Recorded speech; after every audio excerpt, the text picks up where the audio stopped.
along life's pathway as we go. What's for us we'll never know. Needles and thorns thrown in our way with hurdles every day, along life's pathway as we go. What's for us we'll never know. Needles and thorns thrown in our way with hurdles every day, along life's pathway as we go.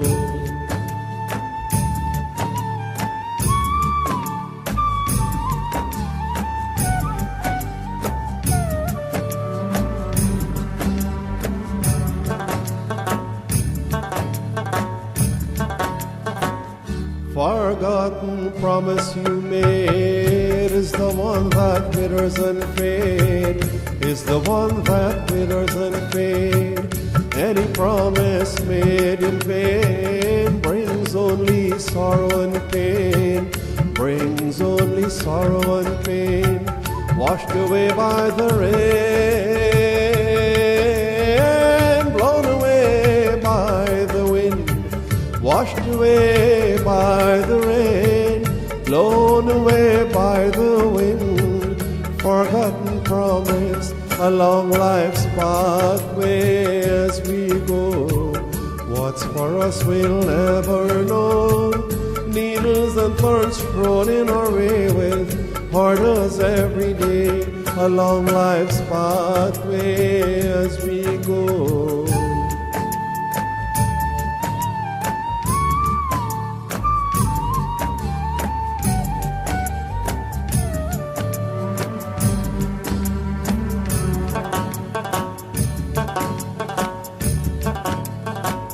When the tides of passion flow, then the seeds of love grow, then the seeds of love grow. Life changes every day, we are often led astray, we are often led astray. Many twists and myriad thorns, so many lessons to learn. Many twists and myriad thorns, so many lessons to learn. Hurdles in our way, along life's pathway as we go.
Padmini?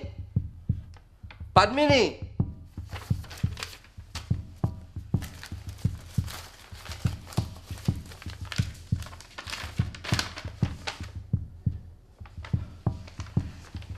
Padmini? Padmini? This is your credit card bill. You know what you charged on it? You have it in your hand. You think I look like a Houdini to know that? All I know is that you're responsible for maintaining me and paying the bills around here. Woman, you have no shame. For the past 2 months, you've been living in this house without saying a word to me. Now you are that diamond bracelet, eh? If you said that the marriage is off, why do you expect me to outfit you with jewelry as if you're my bride? That diamond bracelet was a wedding gift for my niece in Pennsylvania. Oh yes, for a wedding that I wasn't invited to. And what is this? A charge for a hotel? The wedding was held in a hotel. All of the guests had to pay for their own rooms. Because your family like leeches and pirates, they only know how to rob their guests. But this is not a Pennsylvania hotel. This is a Manhattan hotel. You and your lover went to a Manhattan hotel and you expect me to pay for it? Tony, you're a real dog pretending to be a man. And what kind of animal you choose this time? A lowlife who can't even pay for the hotel room to pleasure you? Eh? You're so full of hatred for me that you don't even know what is shame. Yes, and you know what is shame?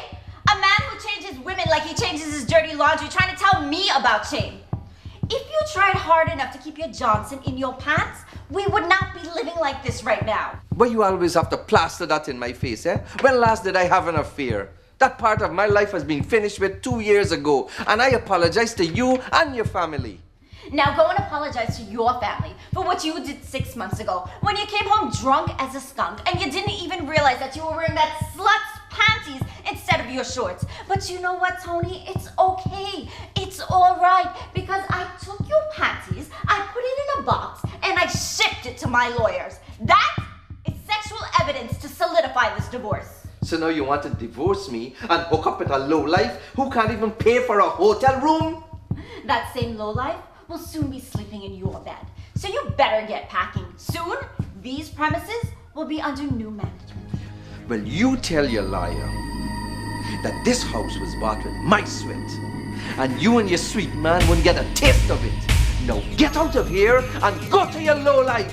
Ow! Don't you come near me! Get away from me! I'm calling the police! 911? Please, send someone right away! It's my husband! He's trying to assault me! Oh my God! No! Don't touch me! Stay away from me! He has a knife in his hand! Please, send someone now!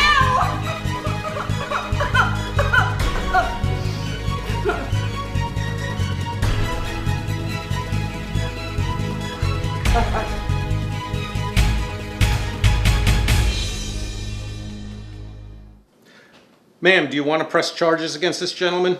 No, not at this time. I just want him to leave this house. He threatened me with a dangerous weapon. Tomorrow, I will go to the court and file a restraining order against him. I threatened her. All I did was to politely ask her to leave my house. Sir, do you have any weapons on you? Do I look like a violent man, officer? The only weapon I have on me is a good heart, and she just damaged it by making false accusations against me. You damn liar! He came at me with a knife in his hands. Sir, you're lucky that she's not pressing charges, but you're gonna have to leave the house. Leave my own house?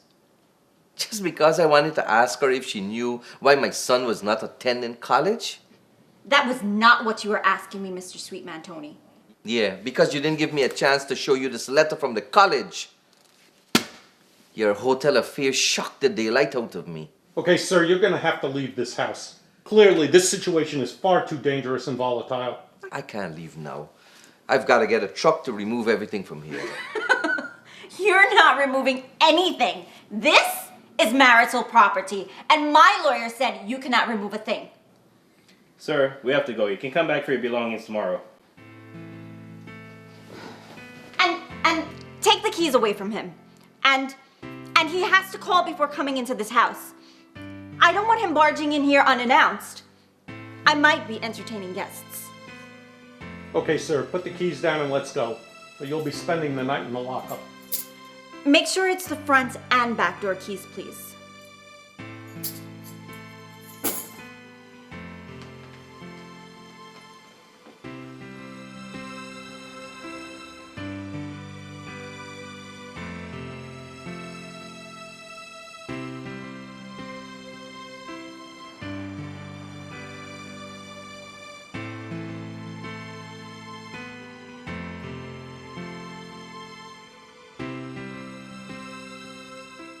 You would have to settle for half and half. Half and half? I don't want coffee. I thought you were offering me a drink. I mean, with the divorce. You would have to split everything half and half. Bye, Parsram. Right now I feel like torching the house so that she wouldn't get anything. You would still get half and half from the insurance. And if you do that, you're bound to get another half. What's wrong with you, Parsram? How come you come up with 3 halves for one property? Tony, listen to me, boy. if you do anything crazy, like setting fire to that house, then you will end up spending that third half of your life in jail. Oh, come on, man. Just let your attorney arrange for the divorce and be content with the smaller half. You don't know? Women in America does always end up with a bigger half in a divorce. You don't know that? That's all the advice you could give me, half and half? You even give me half a drink.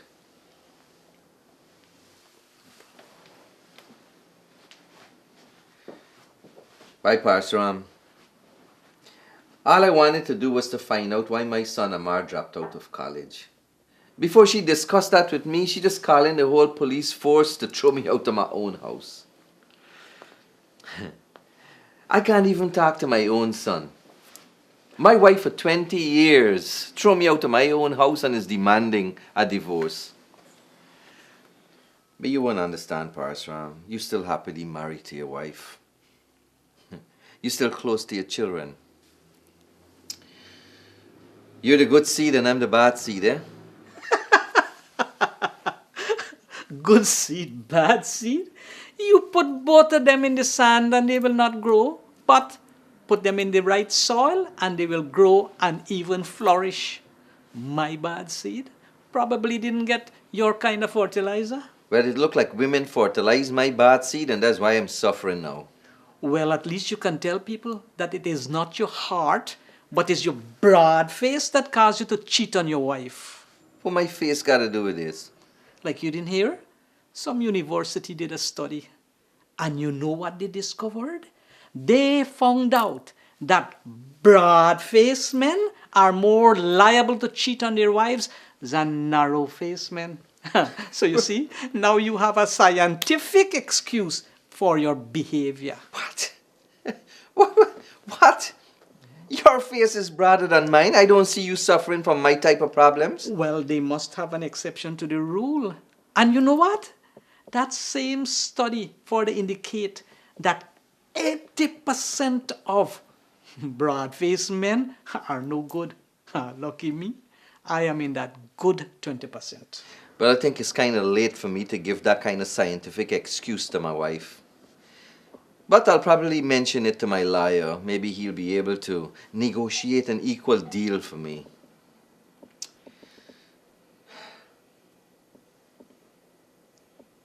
Thanks for having me here, Parsuram.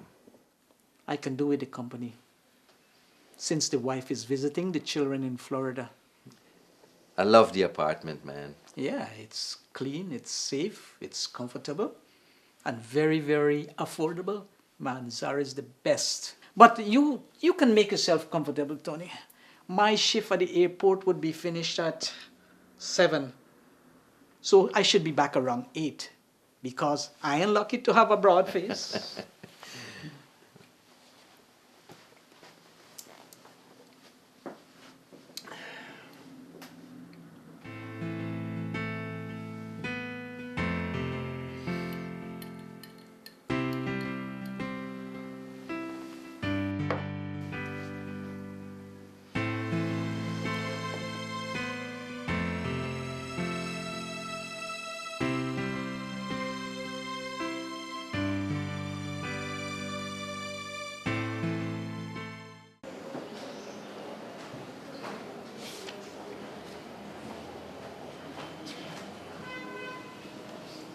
What you doing now, John, too? Like you're sleeping on the job, then I asked you to sandpaper that whole safe and paint it for me. That safe can wait. Listen to this, Uncle Antu. Do not go, my love, without asking my leave. I've waited all night, and now my eyes are filled with sleep. I fear lest I lose you when I'm asleep. That's real poetry, eh? I should make you feel young again. I didn't employ you here to read poetry, John, too. Don't read on my job. If you want to read, go to school. And besides, I don't sell books here. Where you get that old book from? I find it in the old safe. Well, in that case, I'm sorry. Throw it out of this place. I don't want junk in this yard. So what this is? Isn't this a junk shop? Selling old items made to look new? You're a damn fool, John, too. This is an antique shop. You see the sign outside? A-N-T-E-E-K.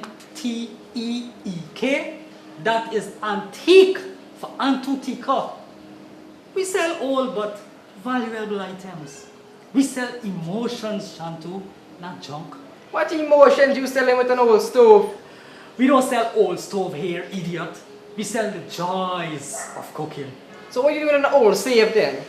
We're selling safety and tranquility for your treasured possessions. Well, love is one thing you can't sell here. She went away when the trees were in bud and the spring was young. Why stop reading that blasted old book before emotions go to your heart and you get love sick?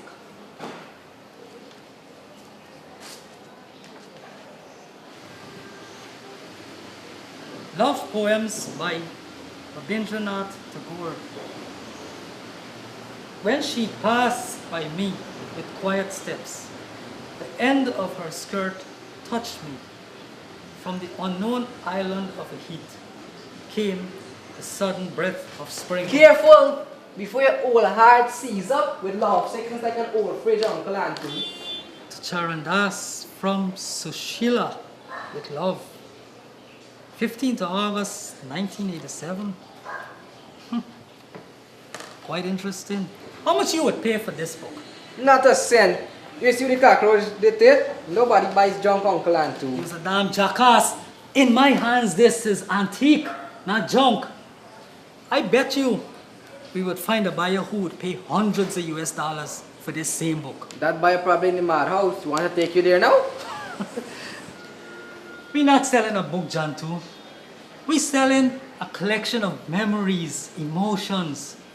When we find the right man, he will open his wallet and his heart with joy. And I think I know who that man might be. I want you to be an investigator and find him. Come. Charandas, remember?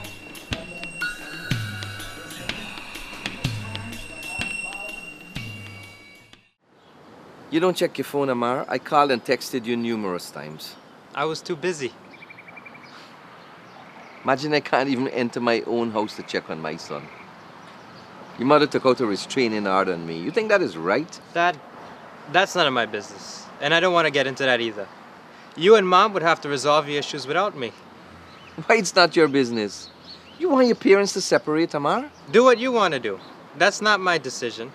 You and Mom have to make that decision. At this point, I'm just an onlooker. Well, I hope you're looking and paying careful attention because it involves you as well. I'm 20. I'm not a little kid anymore.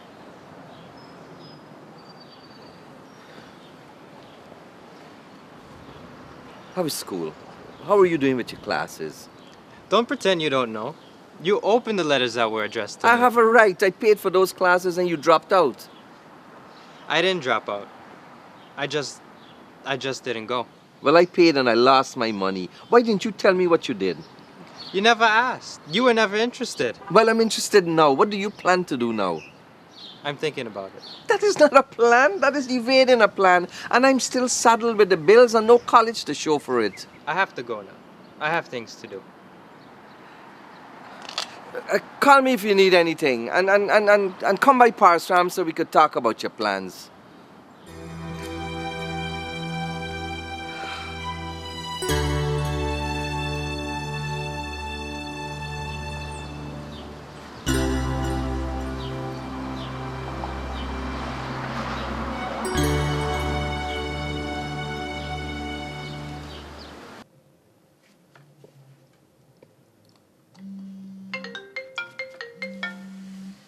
Phone! Tony?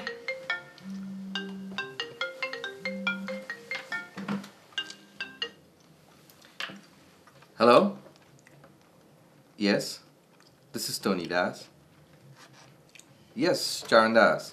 Mr. Charandas, this is Antu Tika, and I am calling from an antique store that I own in Borbis, Guyana. Well, Mr. Tika, I'm sorry that you took the trouble to make a call all the way from Guyana, but I'm not interested in buying any antique item. At the moment, I'm looking at a big Guyanese antique, and I don't have anyone to buy him. I'm not selling anything, Mr. Das. I just want to inform you that I have come upon a very important document that is addressed to you. I called your home number and the madam was kind enough to give me your cell phone number. What kind of document do you have? A transport or a deed for a property? Did somebody put me in their will? Ah, no, sir, no, sir. It is not that kind of a document. I have in my establishment here a book of poetry that you might be very interested in. Poetry. I think you called the wrong Das. The madam that gave you this number is the one who reads poetry. You should have had this discussion with her. But Mr. Das, hear me out. This is a collection of love poems by Rabindranath Tagore that was perhaps a gift of love to you. On the inside cover has an inscription to Charan Das from Sushila with love, 15th August 1987. Mr. Das? Mr. Charan Das, are you there? Yes, I'm here. Well, I hope you didn't mention that to the madam. Oh, of course not. I thought I should only disclose that to you personally. I just told her that I had a document addressed to you. Good. Thank you for not telling her. She would have loved to use that book against me. But Mr. Tika, that book has no value to me. A lot of years have passed. I have no need for it.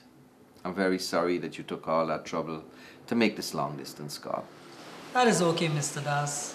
In the antique business, we hold on to items for a very long time.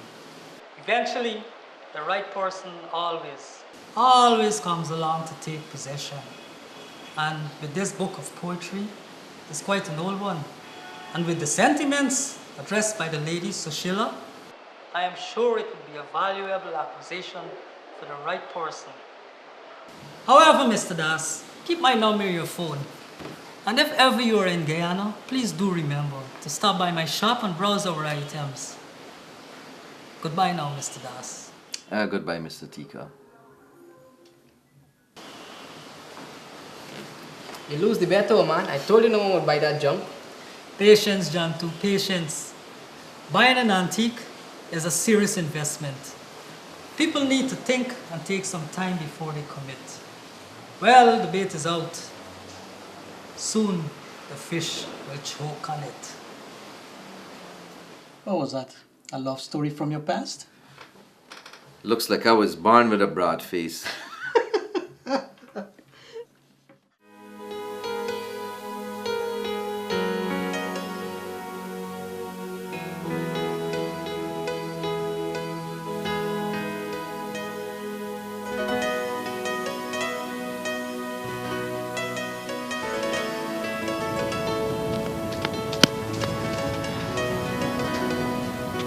How could you torture me by running away? You know, in 2 weeks' time, I'll be going to America and won't see you for quite a while. How do I know you'll come back? How could I survive leaving my heart behind? Time will pass in a blink, and I'll return and be with you like always. As soon as I'm finished with my studies, I'll return and take over the rice milling business from my father. I wish you didn't have to go and leave me here all alone, Sharon. Sushila, you see, here's the shore and the tide is out now. But in a few hours it will return. In the same way, you're my shore and I'm your tide. And I'll always return to you. Shore and tide are not inseparable, Sharon. The shore remains, but the tide is the one that always comes and goes. That is what scares me. Your scent will travel with the wind. Meet me. And I'll always be with you. I have a present for you. A book. Not any book, Sharon. It's a book of my favorite poems. I read them all the time. Love Poems by Rabindranath Tagore.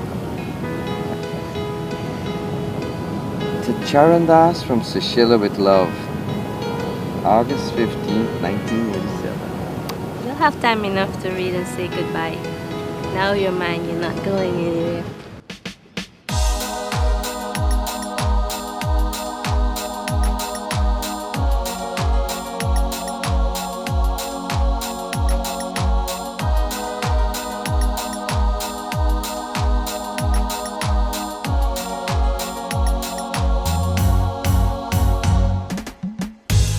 are the one I'm dreaming of.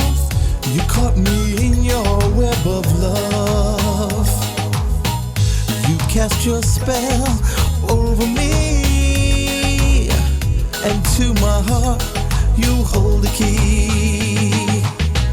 Crazy, crazy for you, my baby. You are my one and only. Nobody else can keep us apart, not when true love comes from the heart. You are the one I'm dreaming of. You caught me in your web of love. You cast your spell over me, and to my heart you hold the key.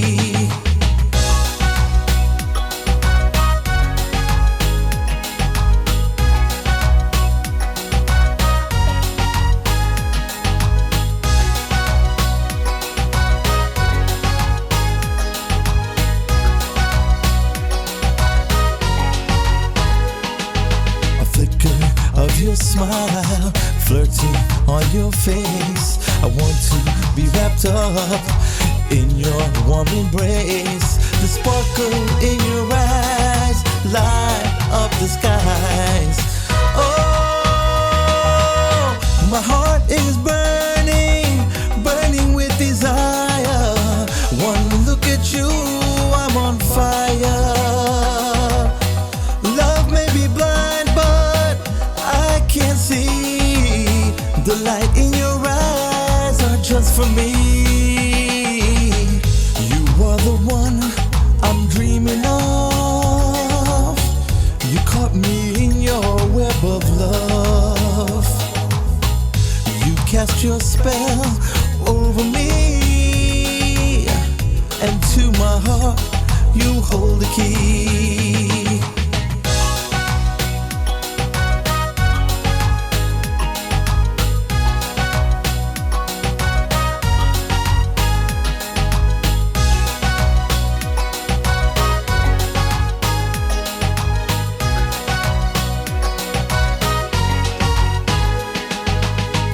Crazy, crazy for you, my baby.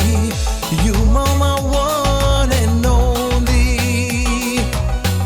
Nobody else can keep us apart, not when true love comes from the heart. You are the one I'm dreaming of. You caught me in your web of love. You cast your spell over me, and to my heart you hold the key.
Hello? Mr. Tika, This is Tony, Charandas from New York. Ah, Mr. Charandas. I was planning to call you myself. Actually, I didn't agree to the price being offered by my customer from England. What are you talking about, Mr. Tika? The book of delectable poetry, Mr. Das. Isn't that why you called me? You want to make an offer on the book? No, Mr. Tika, but I was wondering if you can find out anything about the person who made the inscription in the book.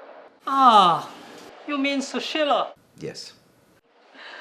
I'm sorry, Mr. Das. That I cannot help you in. I am in the business of antiques, not in the business of espionage. Finding people is a matter for detectives, investigators, people in law enforcement, not antique dealers. So there's no way of finding information about Sushila? No, I didn't say that, Mr. Das. In my business, there are times when I must know something about my customers, especially when they're offering me items of considerable worth and importance. And for that, I engage the services of a private investigator. The cost is high, but what can I do, Mr. Das? In the antique business, information is as valuable as the items being offered. So can your investigator find out about her in a very discreet manner? Ah, discretion is our name in this business, sir.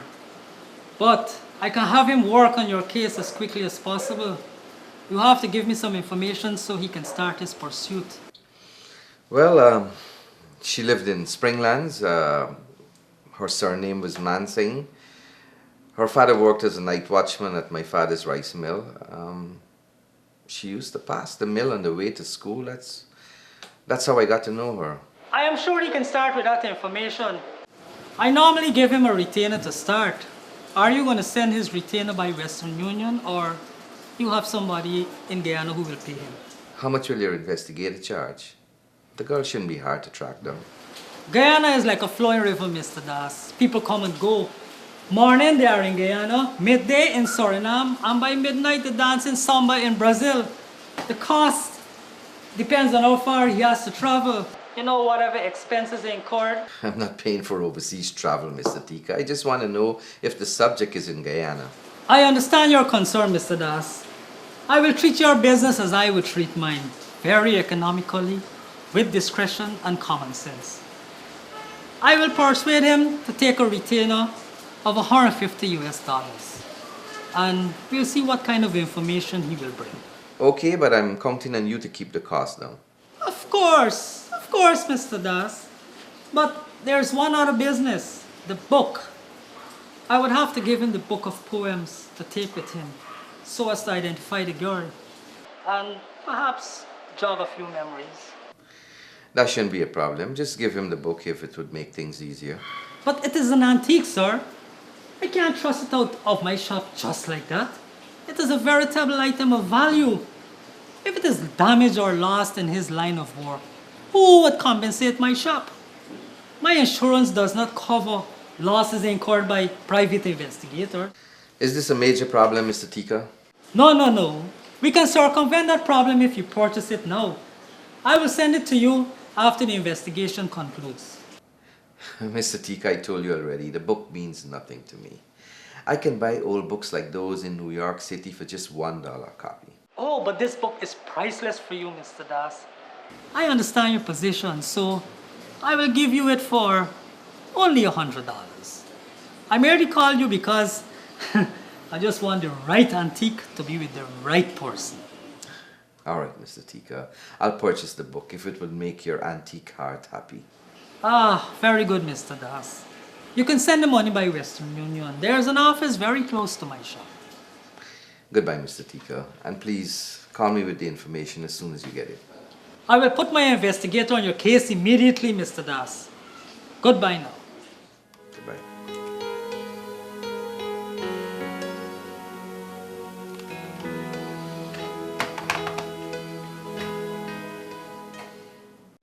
Jantu!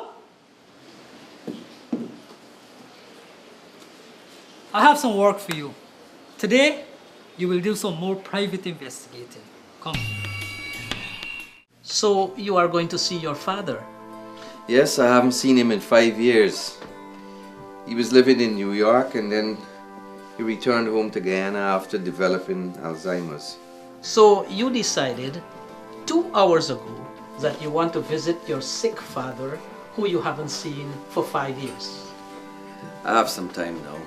When else would I visit? So your visit has nothing to do with that phone call from the bookseller. Is that what you're telling me? To be honest with you, Parasram, I don't know why I decided to go. I've never returned to Guyana since I left. I don't know what's happening to me. My head is churning with confused emotions. My separation, my problem with my son, the things I did in the past. I only know that something wants me to go now. Something is urging me to go. You think you understand what I'm saying? I am confused too. I was asleep after a long shift at the airport. Then you wake me up, banging around the apartment. Sorry, man. I think you're looking for peace, Tony. But you know what? Sometimes in order to get it, you must first pass through a storm. You're right. Dark clouds are all around me. Padmini would say that my past is catching up with me. You see, when the stars are not aligned properly in our lives, the past cannot flow with the present. One inconsiderate deed, one unkind act can cause that disconnect. I believe that you are trying to right a wrong. What wrong? Or which wrong? Padmini and her divorced liar would say that I have committed more wrongs and sins than the devil himself. When a river separates into two, it is because a stone is in its path. To get that river as one or whole again, you must first remove that stone. To make the past merge with the present, we must go to the very beginning and remove that stone or right that wrong. I believe that is what you are trying to do, Tony.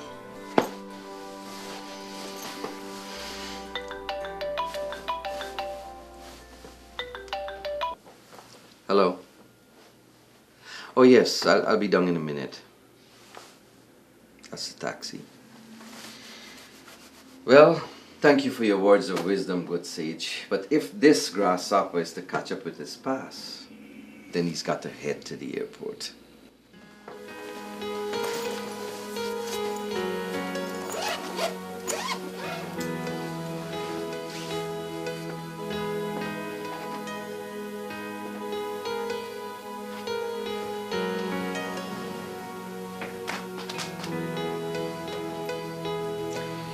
Thanks for everything, Parasram.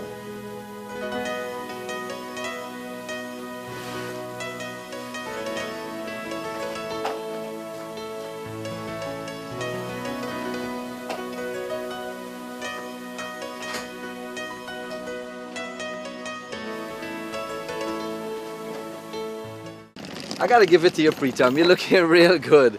I didn't think I'll recognize you this easily. You're living proof that when you age wine, it becomes better. You know, you are very kind, Master Charan. Or your eyes are as bad as mine. What has aged me is not a wine, but a little rum I used to drink. I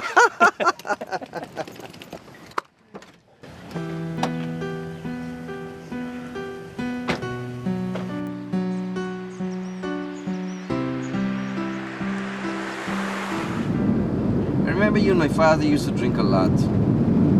Used to drive him all over the country and take him to many bars. I got a lot of blame for that. People thought I was the one taking him there. But I was his driver. I had to do as I was told. I stopped drinking years ago. Same time your father got sick. Truth be told, I never enjoyed drinking. You were a devoted worker to him, Preetam.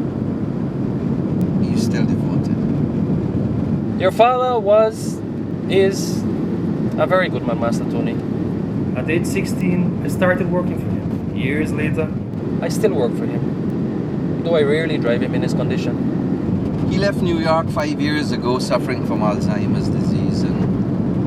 We all felt it would be best for him if he stayed and lived the rest of his life here. I heard that you're the caretaker of the house and that you and your wife care for him. I want to thank you for looking after him. You don't have to thank me, Master Tony. It is my job, and your brother Vishnu pays us to take care of him. Your father was very kind to my family. He was like a father to me. Guyana has certainly changed, Pritam. In my time, there were more bicycles than cars. Now there are more cars than bicycles. Seems as if everybody's in a hurry. Many of them are in a hurry to meet their maker. I am not. Your brother told me to get you from the airport. It feels like old days when I used to drive you and your brother around. How is he? How is Vishnu? I heard he opened a new mill.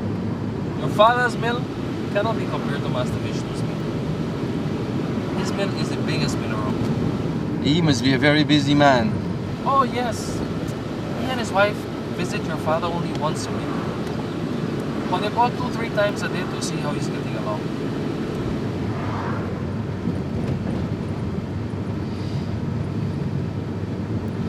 Here for a drink, Master Charan? So quickly I changed you? I thought you said you stopped drinking. I meant coconut water. You used to enjoy that. Sure.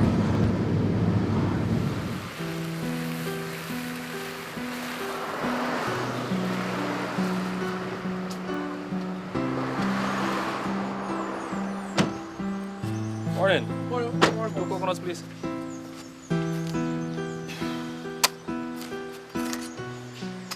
Wow, bye. Long time.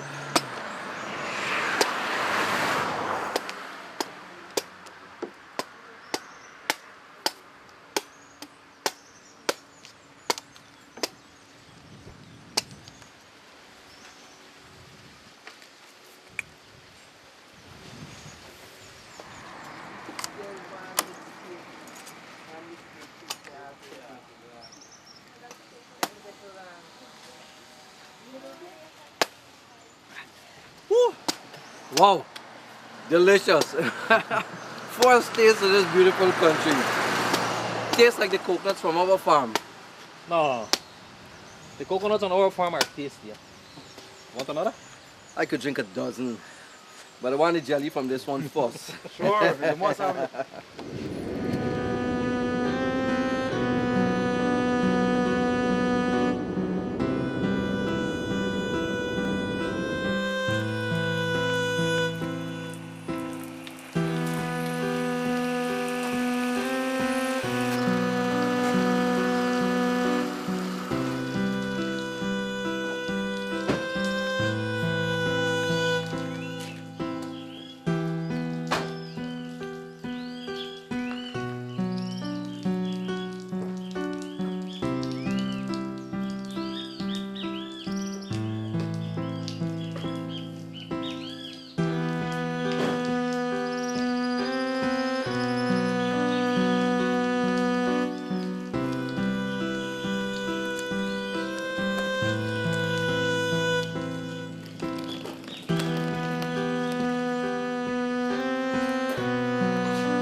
Oh, Master Charan, this is my wife Julie.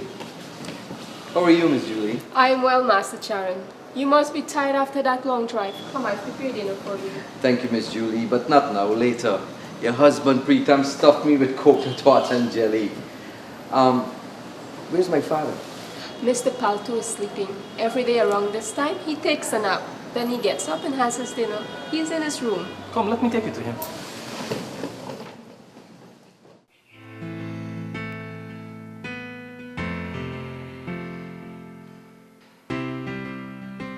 Pa.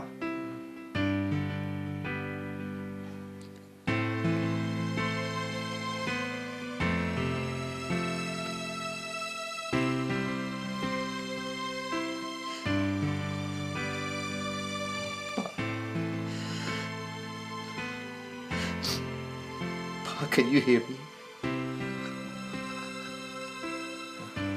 It is Sharon. This is your son, Sharon, here to see you. Can you hear me, Pop?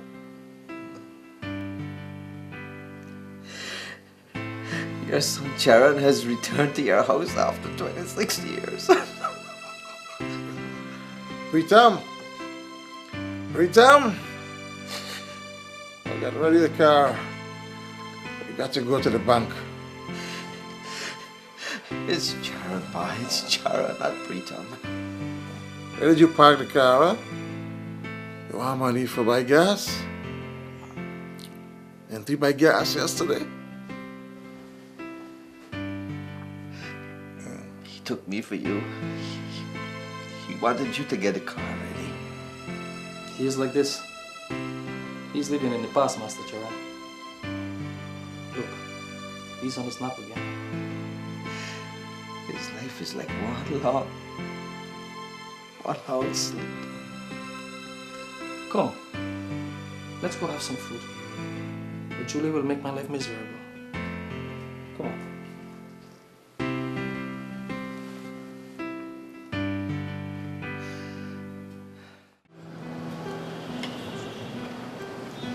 He can't feed himself. He doesn't know what to do with food on the plate. He has no short-term memory. See, he only looks at the food. He doesn't know that he has to eat it. If you don't feed him, he will surely starve with food right in front of him.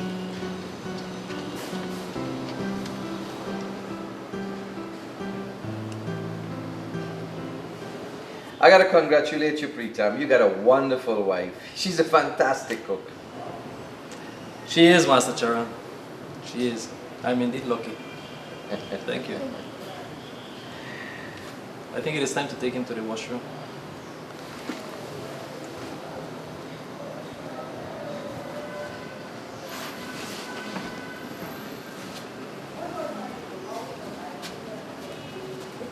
Looking after him is a full-time job. It is a 24-hour job. Somebody has to be with him every minute of the day. We both can't leave at the same time. So there's no chance for vacations? Our vacation lasts a few hours, and we can only leave one at a time. I leave to visit my daughter every Sunday, and Pritam goes to watch cricket every Saturday. You guys are trapped in here like prisoners. Like he's trapped in his own mind. It is not that bad, Mr. Charan. We consider ourselves lucky. Some people have no jobs.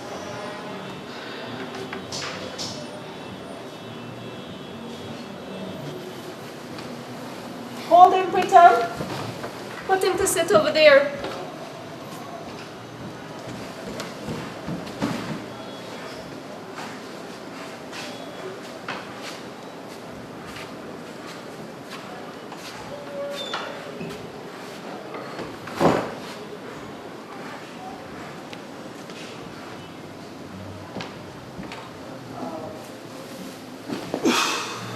We have to be careful with him. He just wanders off like that. We had that experience once.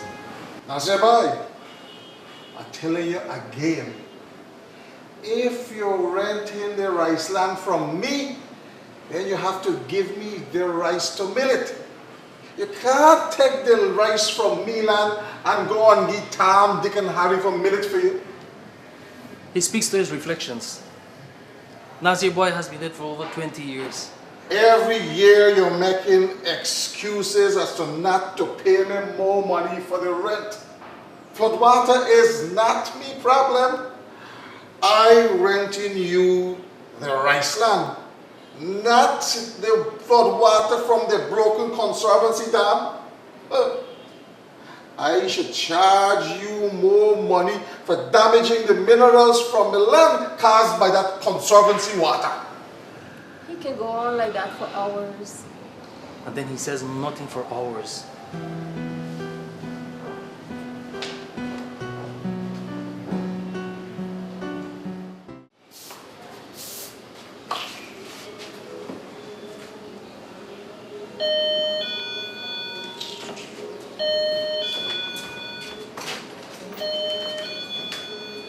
Hi, morning. Here to see Mr. Tika. My name is Sharon Das. Hold on. Antique man! Antique man!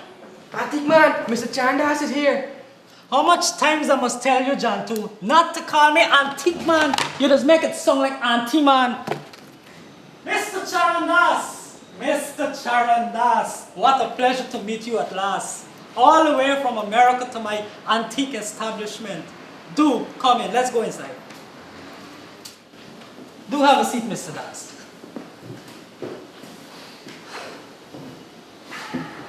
Welcome to our shop, Mr. Das. As you can see, everything here has a history. Here, take a glass of Mabi. This is special age Mabi, but only for privileged guests. Are you comfortable in that chair, Mr. Das? Yes, Mr. Tika, this chair is very comfortable. Well, for the price I paid, I don't expect any less. You know that chair is royalty. Do you know that when Queen Elizabeth visited this country, she plumped her royal ass in that same very chair? Oh, my young associate, he's learning the business from me. Make yourself comfortable, Mr. Das. This is quite an experience for you. Not many men get the opportunity to sit ass to ass with the Queen. Mr. Tika, you told me on the phone that you had some information for me. Ah, yes, indeed. Some private disclosures, I must say, from my private investigator.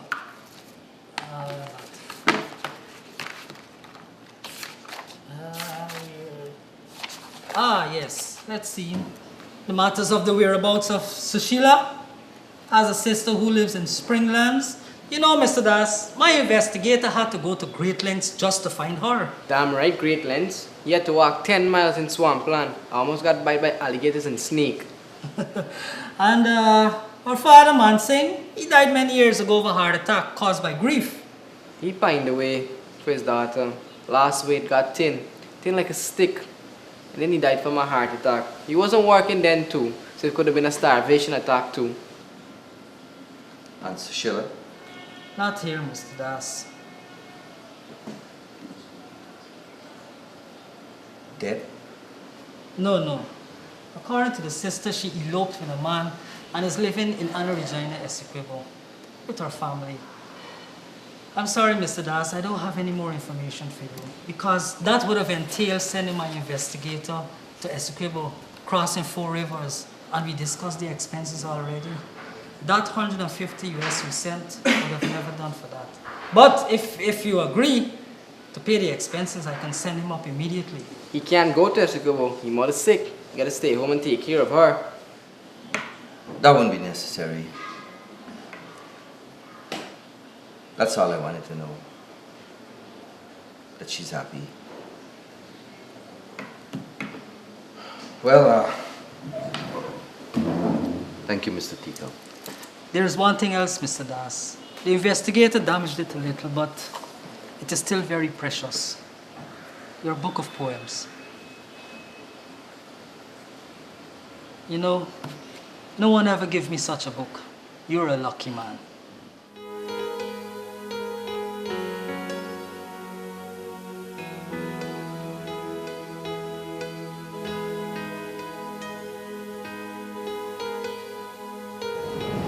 I have a present for you.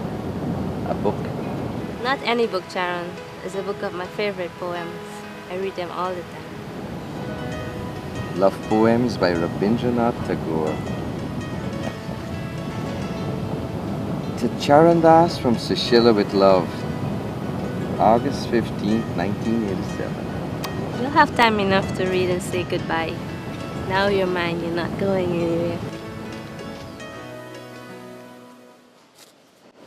I gave a girl a book like that once. And I found out she gave she boyfriend, and he couldn't even read. Well, thanks, Mr. Tika. You too, John too. Is there anything else I can interest you with, Mr. Das? Perhaps the royal chair? You know we can settle on a fair price for it. You do not want to break that royal connection now, do you? Remember, Mr. Das, your behind has embraced the Queen's royal bottom. No, Mr. Tika. Oh. I'm not into royalty. What about the bicycle? He probably has a bicycle already, John too. But not an antique. We can sell him one of the old antique bikes we have at the back. At least then he could leave with an antique from antique. Thank you. But I don't need anything. I'll probably stop by before I leave. Ah, please do. Thank you.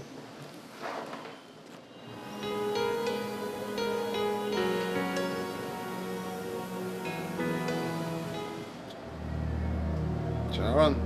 Sharon. Sharon. Pa? Pa, I'm here. I'm here, Pa. Did you see that? He was just here. I saw his real expression on his face and then he disappeared. He recognized me for an instant. Sometimes he recognizes you in an instant. And then suddenly all is lost in the darkness of his mind. I'm here, Pa. Sharon is here. Come back and talk to me. Mansing. Mansing. Get up and patrol the yard. I'd just pay you for watch the mill, not to sleep. Last night, 2 bags of rice get thief, and you still sleeping? You're gonna pay for this. I'm gonna cut your pay. I'm gonna cut your pay. I'm gonna cut your pay. I'm gonna cut your pay. I'm gonna cut your pay. He repeats things a lot, Master Charan. He is in his own world. What is girl doing here? I didn't tell you not to come back to this mill yard again? Is your father Mansing set you up to get my money? Charan didn't get you pregnant. Charan didn't get you pregnant. Charan didn't get you pregnant. What is he babbling about, eh? What is he saying? Do you know what he's saying? Who said I got who pregnant? Did he not mention anything to you, Master Charan? Didn't he tell you about Sushila? Come on, man, tell me what happened. What secret was he hiding from me? Years ago, shortly after you left to go to America, Mansing's daughter came to see your father.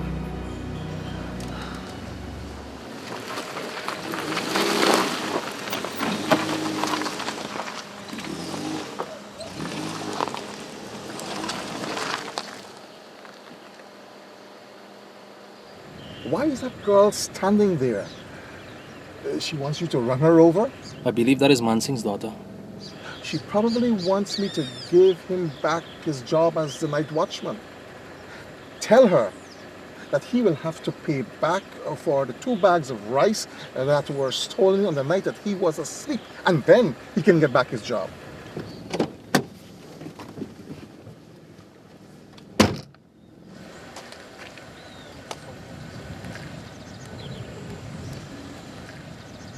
She wants to talk to you privately, Mr. Paltu. Let her come, let her come. I'm busy and I'm late. I've got work to do.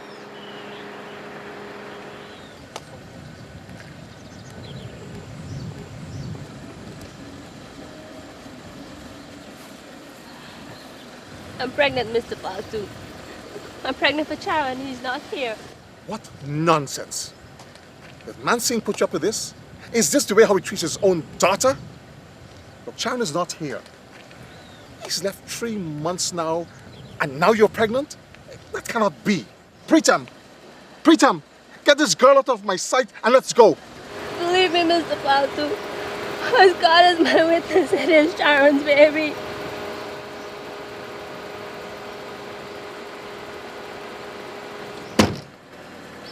Take me in and get her out of here before she creates a scene. And I don't want to see Mansing or any of his family again. Drive. Drive now.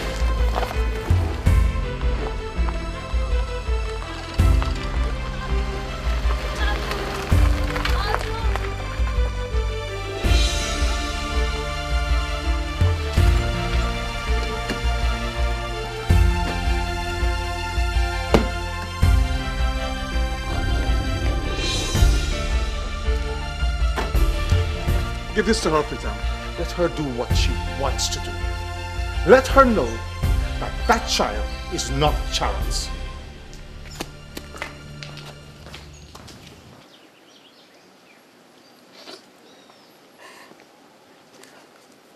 Take this money and go to a doctor. The master is very kind to do this. What's wrong with you, girl? Oh, your father is in more trouble with Mr. Paltu. But it's true, Pritam. We were friends. And we did it behind the old boat on the beach. He fathered a child there. Why would Mr. Charan want to go with you behind an old boat? Mr. Charan has enough money, he can go wherever he wants. You are a shameless girl. I didn't know I was pregnant. I thought I missed my period. Pritam Charan is the father. That is what happens to a young girl when they go behind old boats. Take this money and go. Give him his money. Let his money sit his soul.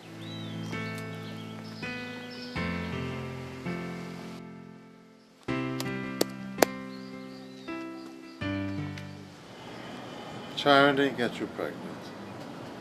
Charan didn't get you pregnant. Charan didn't get you pregnant. How could you keep this from me, Pa? Why didn't you tell me about Sushila? He was trying to protect you, Master Charan. The girl came 3 months after you left and said you fathered her baby. What was your father to do? I don't know, Pritam. But he didn't utter a single word to me all these years. The girl never came back. What was your father to believe? Oh, your brother called. He said that he would be picking you up at 2 o'clock.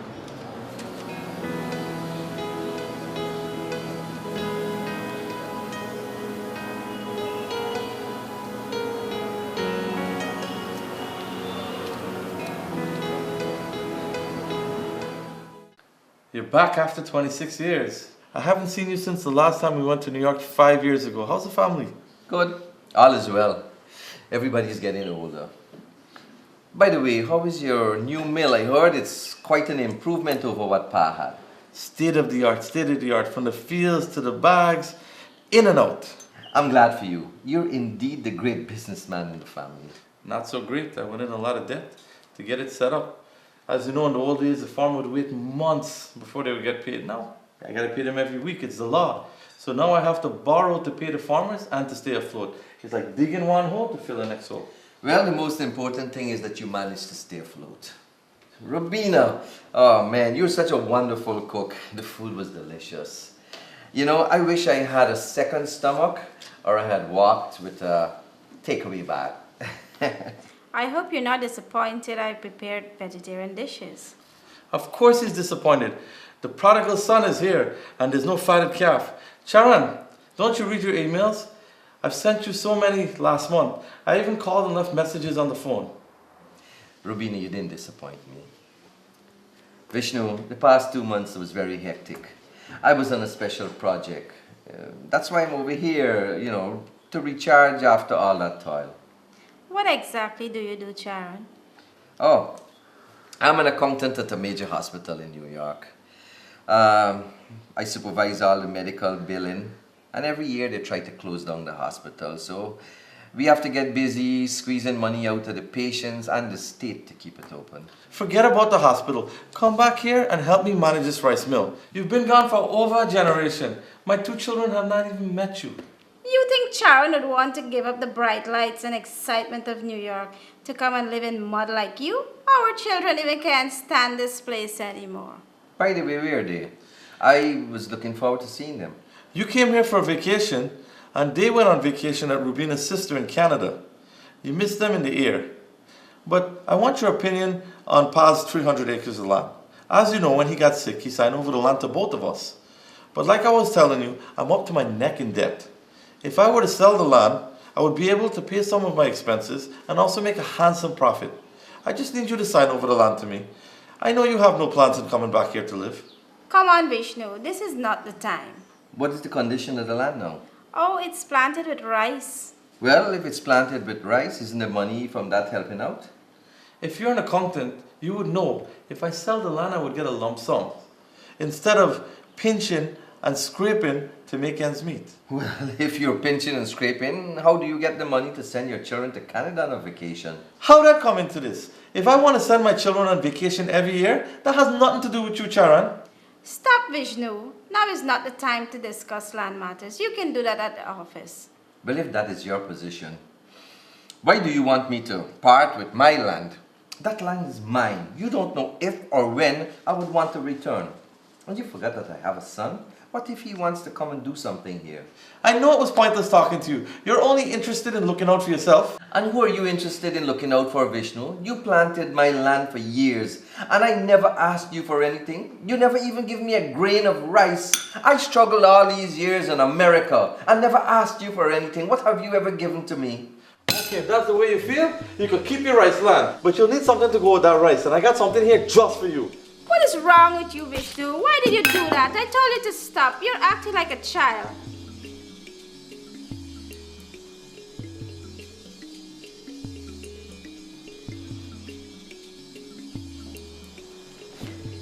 Sharon! Don't go, man. I'm sorry. I didn't mean to do that. Listen, when them dogs see you down in the neighborhood here, they like Dal bad. They're gonna chase you down. They're gonna charge you down the road. Forgive me, man. Rubina, go get a shirt and a towel for Charan. Change off, man. Look, it's just like when we were kids how we used to fight. You know, it still does happen. I'm gonna go make some drinks. You change, man. You change your thing and we're gonna talk. I'm sorry, bro. Look, man, I'm really sorry. But you gotta admit, it was funny when I threw that doll on you. You remember when you threw that pot of soup on me? On my bed when I was sleeping? So this is payback after all these years? Yeah, it was funny as hell. You know what was funny? When I threw the pot of fish head soup on you and the fish head hit you on your nose. I still remember that, thanks. Oh gosh.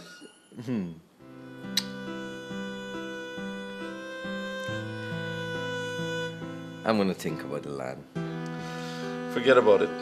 I shouldn't presume what's rightfully yours, what you should do with it. I made some bad choices and I have to live with that.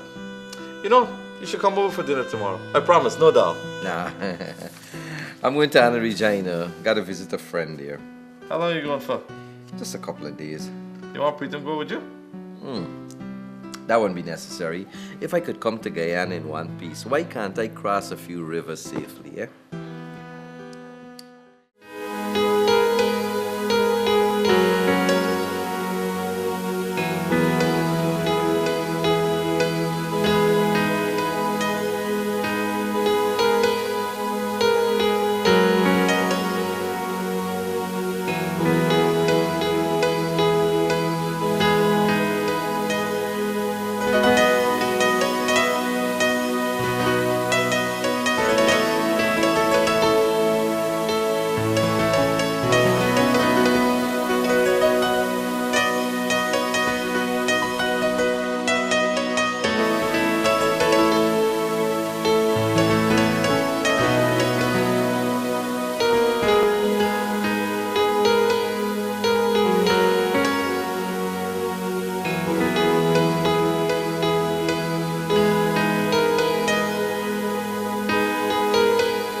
Taxi boss?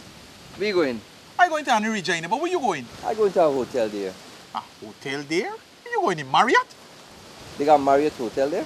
You or any of them man from foreign bill any Marriott here? We don't have hotels, we got guest house. You could rent a room. Well, that's all I need. I just want somewhere where I could put on this bag. Well, I got set you up with Elsie guest house. She got a nice and decent place we could get meals to. But you got to obey the rules. What kind of rules? First, you don't tolerate any drinking. Not even cough medicine because she said I got alcohol. And you can't cough too loud or far too hard in your room after 8 o'clock. Wait. You carry me to a guest house or you carry me to a prison? She sound like a tyrant. She was than a tyrant. If Hitler had a wife, that would be she. The woman nag at your husband so much that the man run mad. And you want to carry me there? It's you say you want to go to guest house. But don't worry, I know about a better place. Call me go.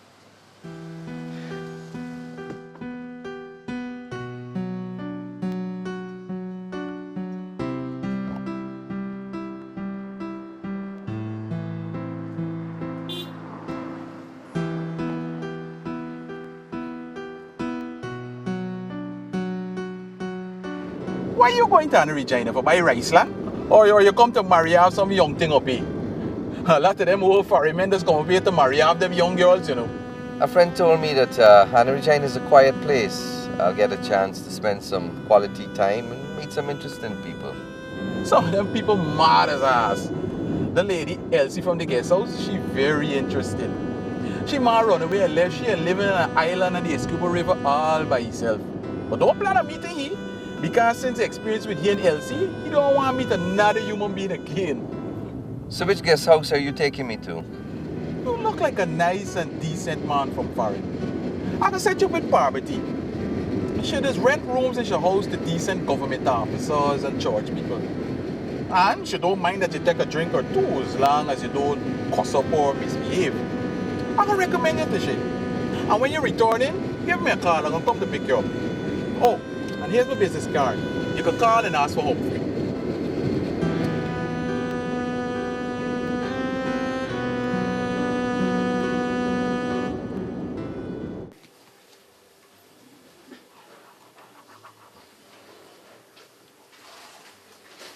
Oh, Miss Parvati.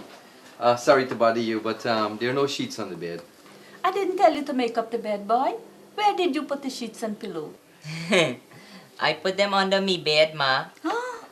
Go and take the sheets and pillow and make up the bed in the room. You see that man there? He is Mr. Tony. Go now and make up your bed.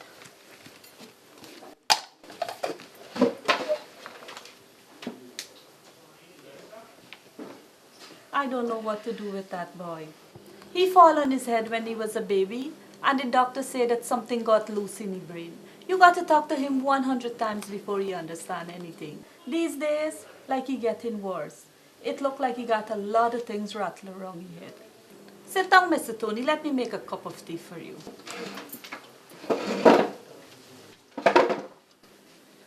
So he doesn't go to school? What he gonna do in school? Education is going in right here and leave you left here at the same time. Nothing don't stay in your head.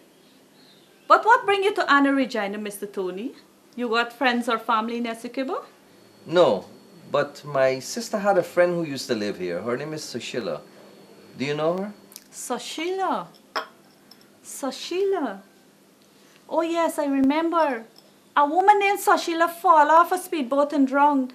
That happened about 10 years ago when boy, your father was living with me then. And he told me that the woman's husband kicked her out the speedboat so that he could collect your life insurance. You think that dead Sushila was your sister friend? I don't know.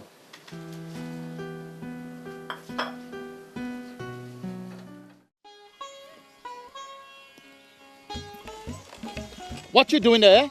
You working with the government or the rice miller? You come with so much land plant with rice? Nah, I was just taking a closer look at the rice plants. Well, you could look all you want. I hope you didn't peep on the rice. Nah, I wouldn't do that. I come from a rice farming family myself. You ain't look like no damn rice farmer to me. Your skin look too smooth and your hand look too soft. You look like you never touched mud in your whole life. And you sound like a foreigner. This land is yours? I mean, you plant all this rice? 15 acres and every inch from my grandfather to me. I used to plant it until one day the tractor toppled over upon the dam and land on my back. Now all I could do is plant my ass in this wheelchair. I'm sorry to hear. So who plant the rice for you? I just rent it out. But when the tenant reap the crop, I gotta wait months before I get my money. Because the rice millers only buying the rice and taking long before they pay you. Where you family just plant rice? Oh, they plant in the quarantine. Then you know what I'm saying about these vagabond rice millers. What you doing in Anna Regina? Your family send you here to buy more rice land? Nah, I'm not here to plant rice. I live in America. Just here on a short visit. But these rice fields just remind me of quarantine Barbies.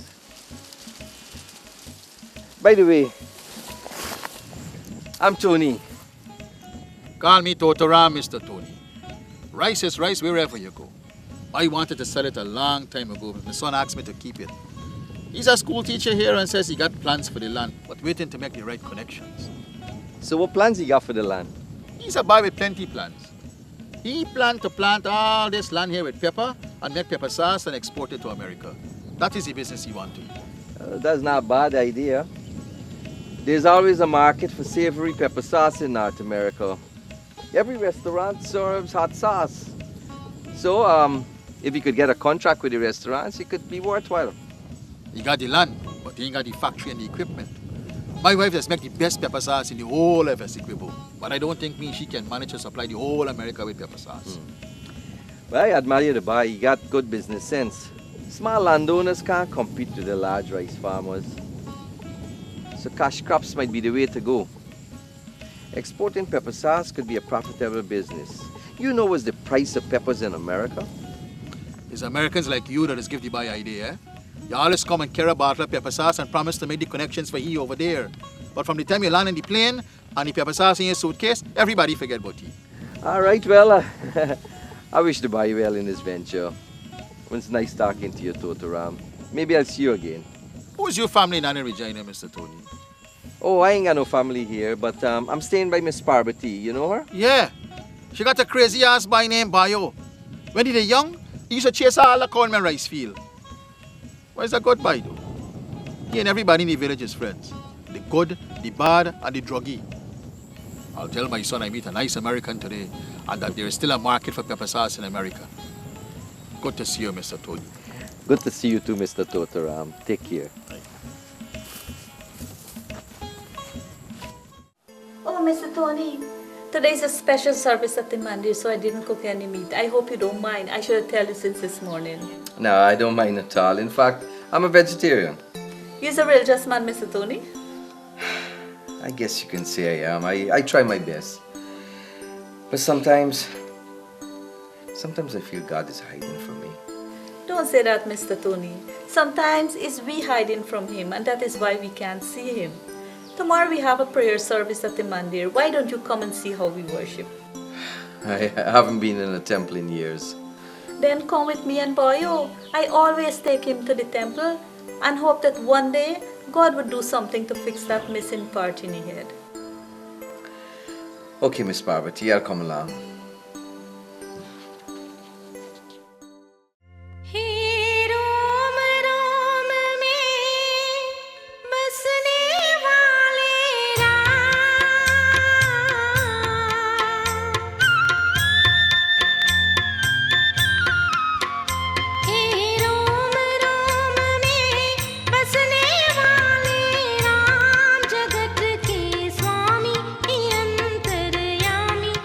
तुझ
तेरा कोई क्या पहचाने, जो तुझसा हो वो तुझे जाने, बेथ तेरा कोई क्या पहचाने, जो तुझसा हो वो तुझे जाने, तेरे किए को हम क्या दे रे, तेरे किए को हम क्या दे रे, भले बुरे का नाम जगत के स्वामी हे अंतर्यामी, मैं तुझसे क्या मांगूं, मैं तुझसे क्या मांगूं,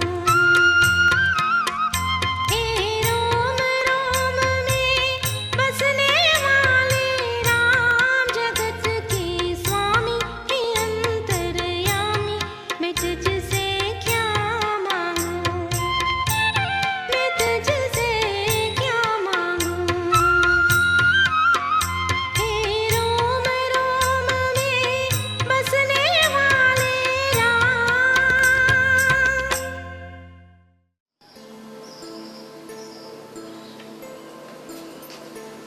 Where did you disappear to, Mr. Tony? Why you told me that you got sick and you ran out of the temple? Oh, I just felt a bit nauseous. It was hot in the temple. I had to get some air. But I enjoyed the service. I like the song by that lady. Who's she? That was Shanti. She always sings in the temple. She has the voice of an angel. Is she the pandit's wife? No, she has a small stall in the market. She and her family are dedicated members of the temple. She probably started singing since she was a child. I don't know. I came here 10 years ago and met her here. Ever since I came here, she has been singing in the temple. I think I'm going to go and prepare dinner now.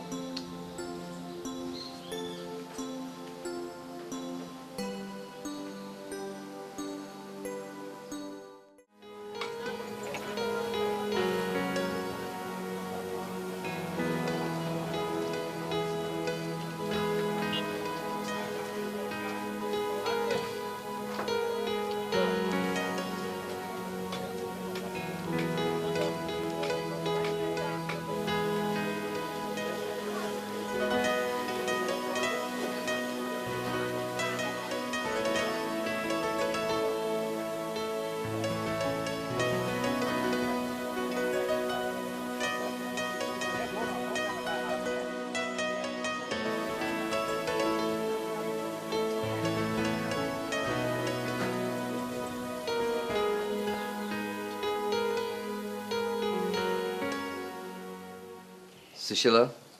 Sushila? Charan? Charan, what are you doing here? Why are you here?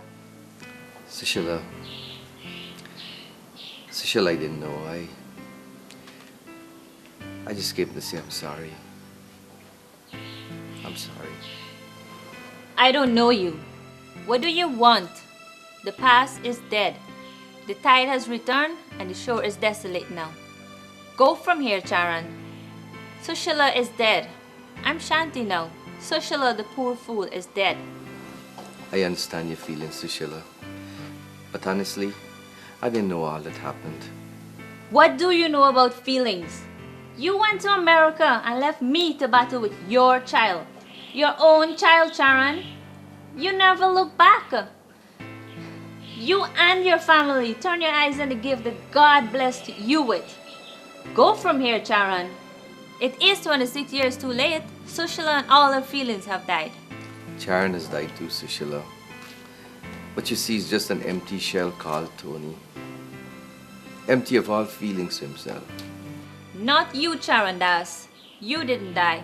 I died the day I went to your father and he told his driver to get me off his property. I had nowhere to turn but to water. हम थे जिनके सहारे, वो हुए ना हमारे, डूबी जब दिल की नैया,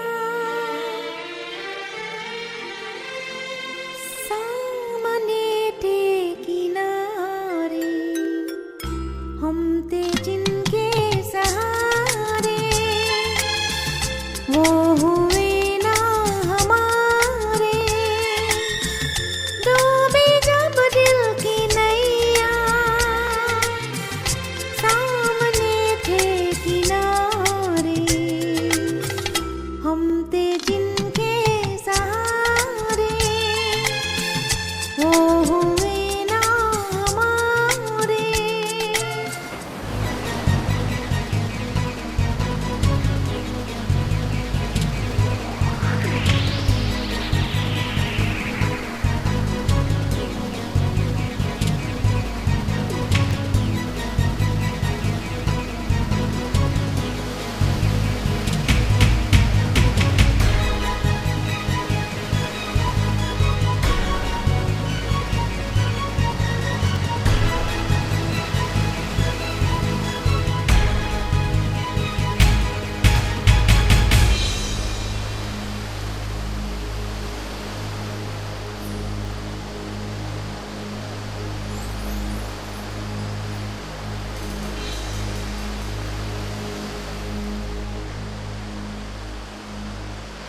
Why did you save me? I don't want to live anymore. Why would you want to take your life? Are you God? Only He can give or take life. So why give me a life that no one wants? I'm pregnant and I can't go home. I've shaved my family and the father of my baby has turned his back on me. Leave me and go about your business and let me complete mine. God has given you life, girl. He doesn't want you to commit a sin by taking it.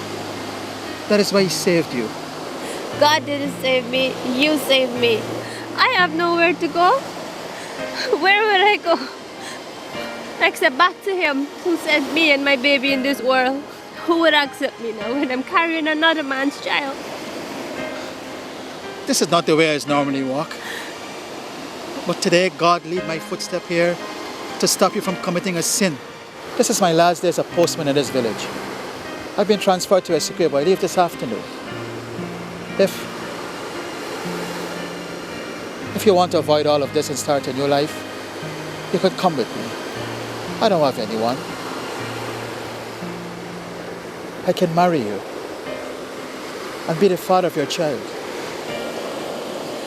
I'll go anywhere or do anything. I'll do anything to get away from this place. What's your name? Sushila. The water has taken Sushila. From today, you're at peace. From today, you're Shanti. Come, Shanti. Let's go from this place. Come. I didn't know anything until a few days ago when Pritam told me what my father had done. It wasn't your father who created this mess, Charan. It was you who went to America and didn't look back. I know it is my fault, Sushila, and I'm suffering for it. And I'll continue to suffer. I'm not making excuses. But I just want you to know that my father sent me to study in a place called Kansas. A cold and desolate place where nobody looked like me. That place changed me, Sushila. I changed from Charan to Tony. I wrote you several letters, but I got no reply. So I stopped writing. I assumed that you had moved on. Oh? I wrote you many letters. All couldn't have been lost in the mail. You're right to despise me, Sushila. In Kansas, I shared an apartment with a girl and a relationship. I found out later on that she had collected all my mail from Guyana and destroyed them. How can I despise someone who's been dead for 26 years? The man who rescued me is an angel. He took your burdens and made it right with God and man and gave me life. Because of him, I cannot hate you. But I beg you to respect him by leaving this place. Pay your debts to him by leaving this place now and never return. My child. How is my child, Sushila? Your child died, Charan. She died without uttering a sound, without seeing this world. My daughter. Dead.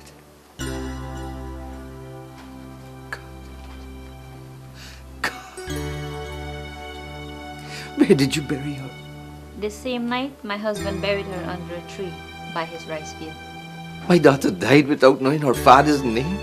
Her spirit recognized her father, the man who with tears in his eyes dug her grave for her. Go now, Charandas, or Tony, if that's who you are. I hope you find peace. I'm sorry, Shishila. I'm sorry. Please forgive me.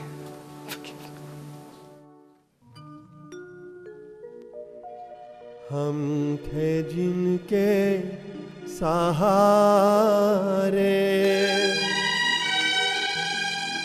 वो हुए ना हमारे डूबी जब दिल की नैया सामने थे किनारे हम थे जिनके सहारे वो हुए ना हमारे डूबी जब दिल की नैया सामने थे किनारे हम थे जिनके सहारे वो हुए ना हमारे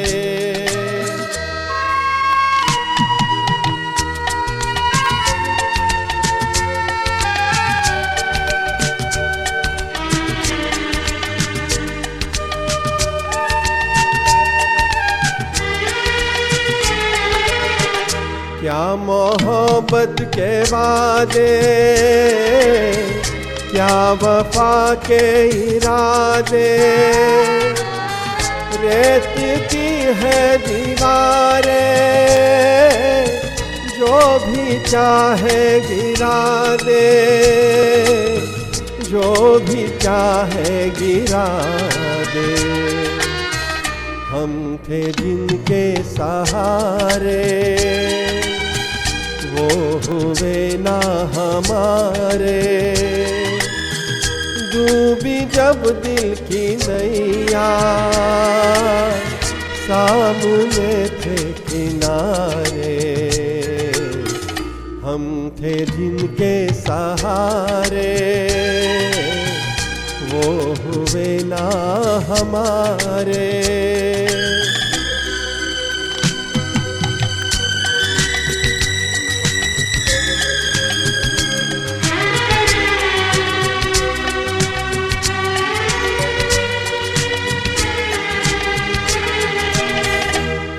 सभी कुछ जहां में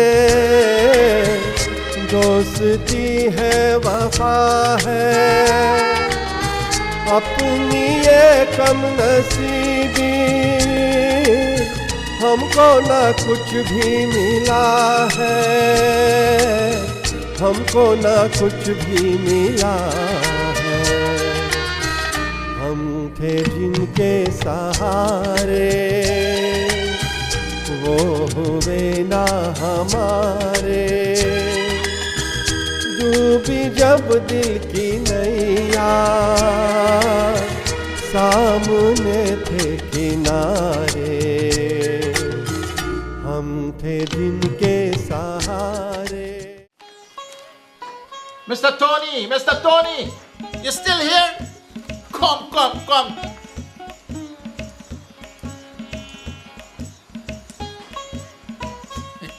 Good to see you again, Totaram. Have a seat. This is my son, Valmiki. I told him what you said about his project. Oh, nice to meet you, Valmiki. What did I say about this project? That exporting pepper sauce to America is profitable? Oh, yes. I was telling your father that you have a good idea, but you have to have a marketing strategy. You see, you could have the best plan in the world, but if people don't know about your product, you'll be wasting your time. That's it, Valmiki, that's it. Marketing. That's what I was saying to you. I thought about that too, Pa. But first, I must have production capability. So what you doing, Mr. Tony? You just came from the temple? Oh, no, but I was there a few days ago. I was just walking through the village, exploring the different styles of the houses. You got to be some kind of artist or writer. One day you're exploring rice fields, the next day you're exploring houses. This exploration could get you thirsty, you know. Come, drink some water coconut. I got the best coconut in Essequibo. Get him a cup. Well, I would love to explore that now.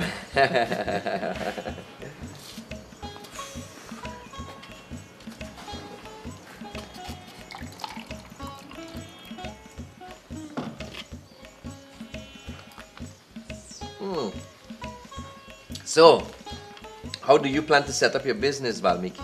Well, I will plant a variety of peppers on the land. I've been looking at grinding mills and small bottling plants. You better do that. Because as I tell you, I ain't grinding a whole field of pepper for you. I will set up the operation right in our yard and employ people to do that, Mr. Tony. My mother has a formula for the tastiest pepper sauce on the planet. I will take out little bottles and hand them out to visitors to Guyana. After they taste it, they'll run to the nearest West Indian stores to buy the larger bottles. I like that idea. But you have to arrange for stores and restaurants to carry your brand. That is where people like you come in, Mr. Tony, to help set up the arrangements for him in America. When I make that arrangement, I'll take out a loan to start this end of the operation. All this pepper talk and pepper sauce and get you more hot. Come, Mr. Tony, drink some more coconut water. Oh, yes.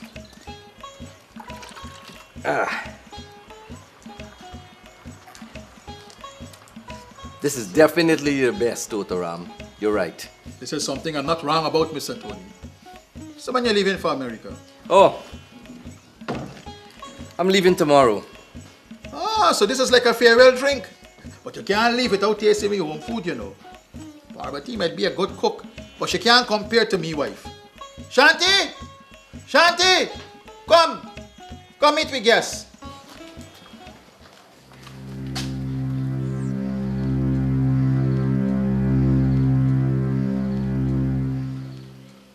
This is our American friend, Mr. Tony. We're having a little farewell drink and dinner here for him. I told him that you're a better cook than Parvati, so you better prove me right. Nice to meet you, Miss Shanti. But I'm full, really. Thank you. Well, you could carry some bottles of our pepper sauce. Shanti, get a few bottles here.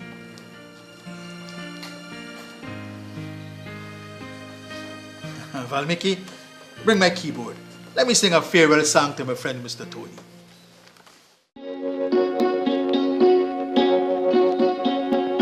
हे नीले गगन के तले धरती का प्यार पले, हे नीले गगन के तले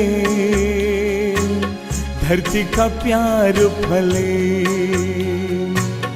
ऐसे ही जग में आती है सुबह, ऐसे ही शाम ढले, हे नीले गगन के तले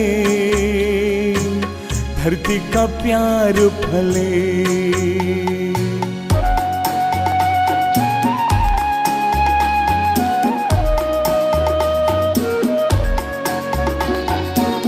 शबनम के मोती फूलों पे बिखरे, दोनों की आस फले, नीले गगन के तले धरती का प्यार फले।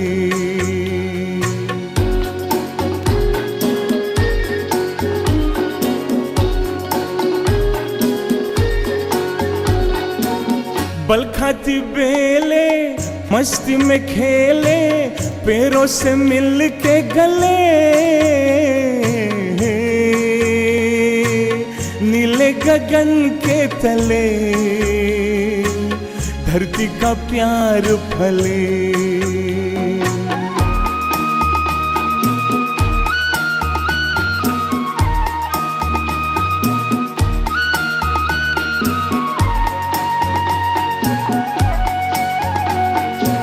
नदिया का पानी दरिया से मिलके सागर की ओर चले, नीले गगन के तले धरती का प्यार फले,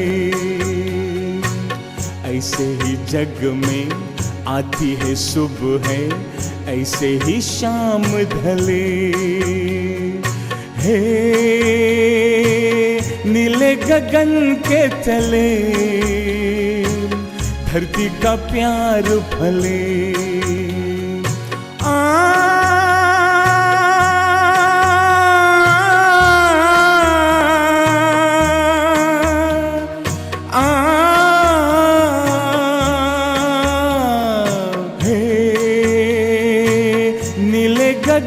के तले धरती का प्यार फले हे ला ला ला ला ला ला ला ला ला ला ला ला ला. That was wonderful, Totaram. You were so good that even the rain came down. Thank you. I want to say thanks to you for your hospitality. I enjoyed the coconut water, and I want to say thank you for the pepper sauce and everything, and for your company. Valmiki and I were responsible for the coconut water. Shanti was responsible for the pepper sauce. The she got a thank. Then maybe I should go say thanks to her before I leave.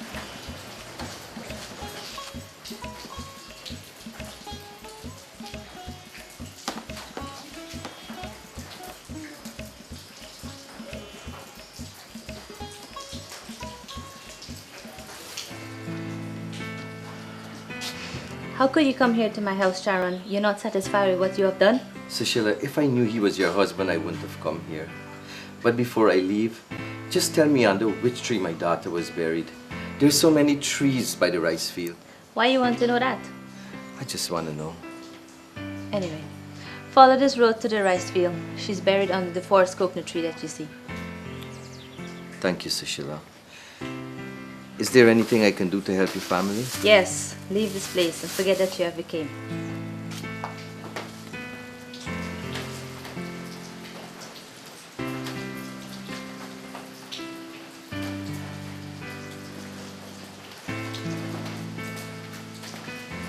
Well, thanks again, Totaram. I have to go now. Couldn't you stay until Sunday, Mr. Tony? Valmiki is getting engaged. We will be happy if you can stay for the ceremony. Thanks for the invitation, but I do have to go. Thanks for spending time with us, Mrs. Tony. And thank you so much for sharing your advice with us. It was my pleasure, Valmiki. And congratulations to you on your engagement. Who's the lucky girl? Well, her name is Asha. She teaches with me at the village school. I'm sorry you can't be here for the engagement. Well, all the best to both of you. I'll try to make some contacts for you in New York. Here's my card. Call me if you need anything.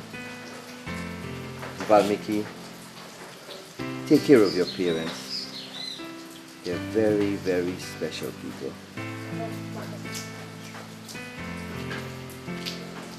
Goodbye.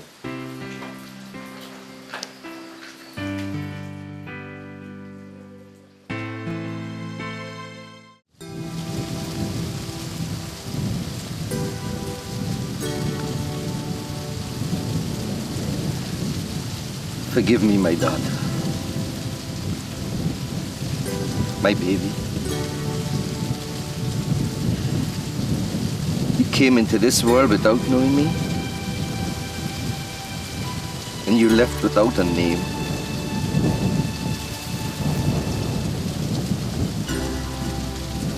I made many mistakes and caused problems for you and your mother. But I'm paying for them now. Rest in peace, my baby Sushila. Rest in peace. And forgive me. Please forgive me, my baby. My daughter.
का सहारा मिल गया होता, अगर तूफान नहीं आता, किनारा मिल गया होता, मुझे तेरी मोहब्बत का सहारा मिल गया होता।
सहारा मिल गया होता।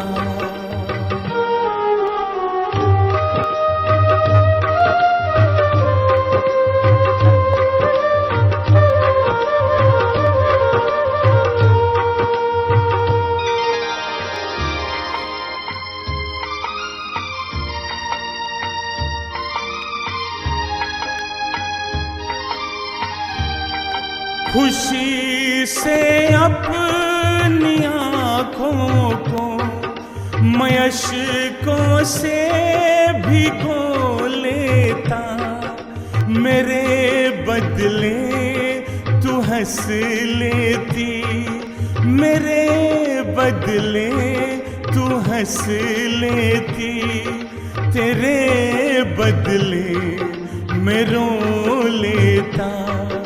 मुझे काश तेरा दर्द सारा मिल गया होता, अगर तूफान नहीं आता, किनारा मिल गया होता।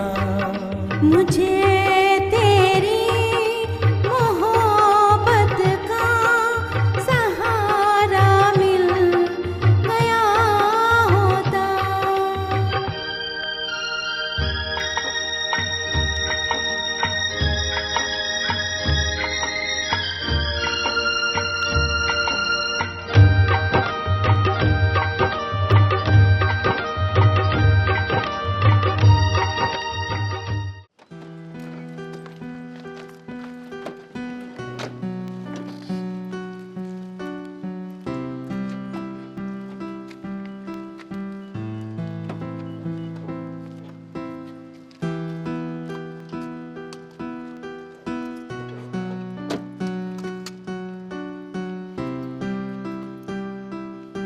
Keep an eye on my grandmother for me, please. Don't worry, man. Humphrey, I am 80 years old, not 8. I could take care of myself.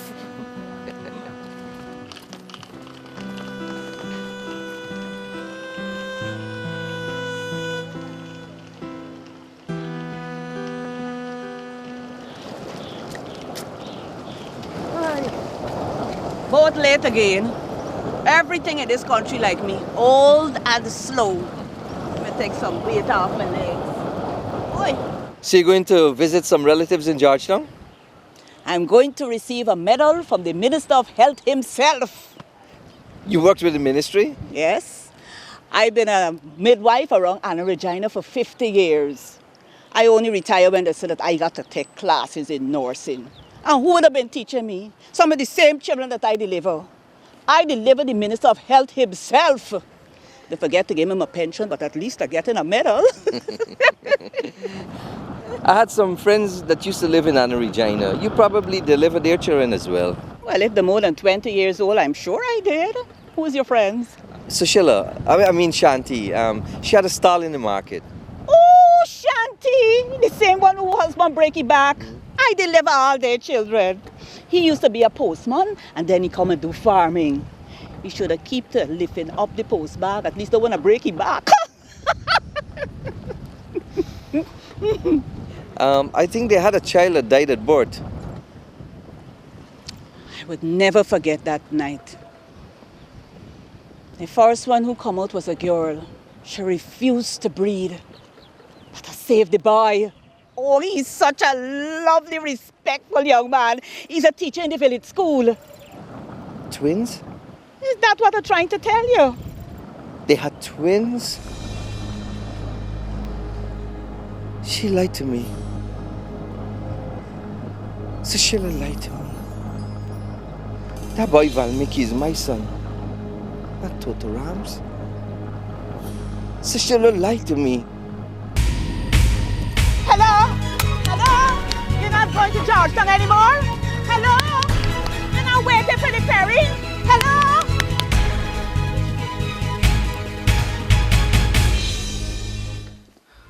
Why did you lie to me, Sushila? I thought you were leaving. Why did you have to lie to me as if I'm the devil himself? Why you come back? To call me liar? Why did you tell me that my daughter died but you left out the rest? What do you want me to tell you? I showed you where she's buried also. But you didn't tell me that you had twins. That boy Valmiki is mine, Sushila. I'm his father. He's my son. Why did you hide that from me? What makes you the father? An afternoon behind the old boat on the beach? Where was the father for 26 years? You expect my son to wait for his father to return with the tide? He's my son. I have a right to know. So now you know. What you intend to do? Tell the world you're a man? And hurt the man that God sent to protect me and your son? So my son hasn't got a right to know who his father is? Tell me that, Sushila. My daughter died without knowing me. You want my son to go through life without knowing who his father is? You think that is right? What is right? What about what is just? Since his eyes open, my son knows his father as Totaram. The first word he uttered was Pa to Totaram. All the lesson in the world from love to life, he learned from Totaram. You think my knowing about you now would change anything? You hurt me and left. Now you're back to hurt my husband? The man who instilled the love of God and forgiveness in my son? You're like a monstrous tide who's been sent to wash my shore away. I'm not here to destroy anything, but every single minute I spend here, I feel as if my heart is shattering with grief. I want to see my son, and nobody can stop me. I'll be his engagement. He would want his father to be there. I am glad that you decided to stay. Valmiki is happy that his friend from foreign is here for his engagement. Yeah. I decided to stay for the occasion. An experience like this comes once in a lifetime, and I did not intend to miss it. But your glass can be empty now, though. Look, take another drink. This occasion calls for more than coconut water. I can't join you, though. A man in a wheelchair can't drink and drive. Friends, today's a very special day for me and Asha. We would like to thank you all for coming and sharing a very memorable day with us. We would like to thank you all for your wonderful wishes and gifts. Asha has written a song for us, and we would like to share it with you. Valmiki, you're my zindagi, and I love you.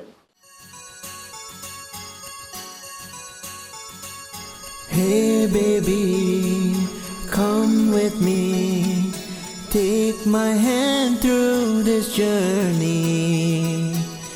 Through the rough tides, calm and clear skies, you're my zindagi.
everything, we're by each other's side. You have been my strength when I was helpless, and now you are the reason for my smiles. Walk this path with me, you're my zindagi. Hey baby, come with me, take my hand through this journey. Through the rough times, calm and clear skies, you're my zindagi.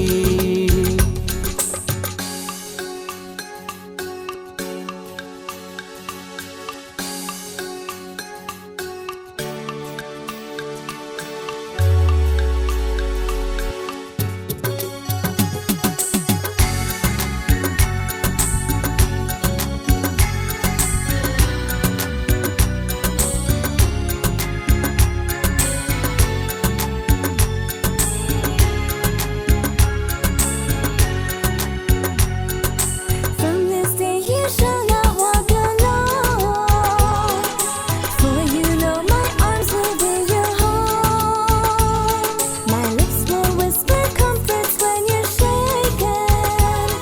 My heart will be your shelter from the storm. Dance in the rain with me, you're my zindagi. Hey baby, come with me, take my hand through this journey. Through the rough times, calm and clear skies, you're my zindagi.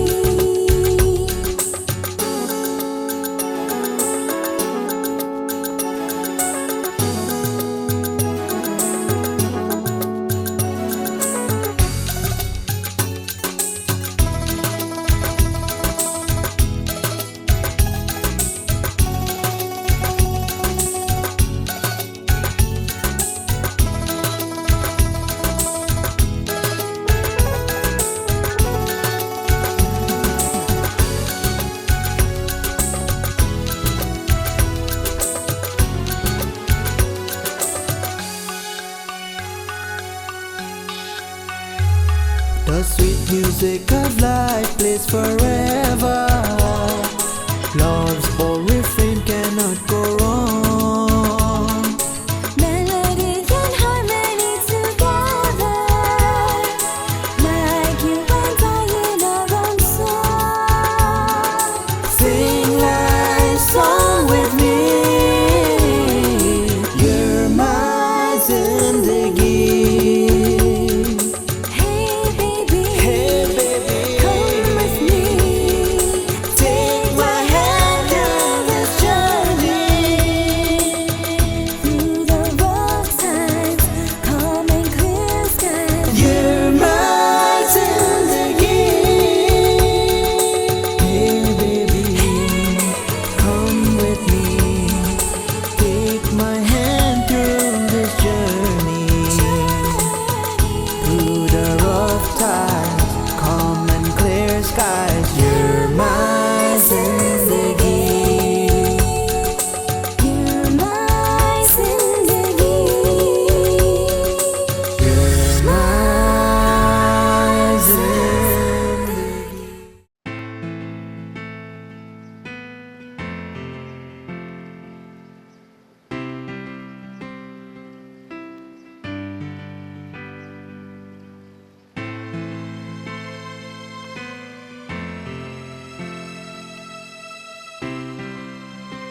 You're a great man, Totaram. The father of fine son like Valmiki. I have a son too. One day I hope that he would love me the same way that Valmiki loves you. I'm leaving now, Totaram. And I promise that I would never ever forget you and your family. Goodbye, my brother.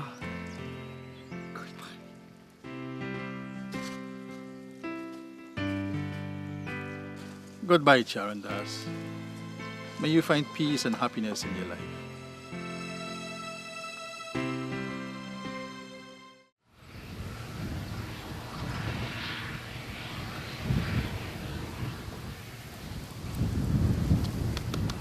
Look, Mr. Tony from foreign come back. He pay mommy a lot of money. She didn't give me any. Don't worry about you. This is a walking bank. I sure you got money for me. Let me go.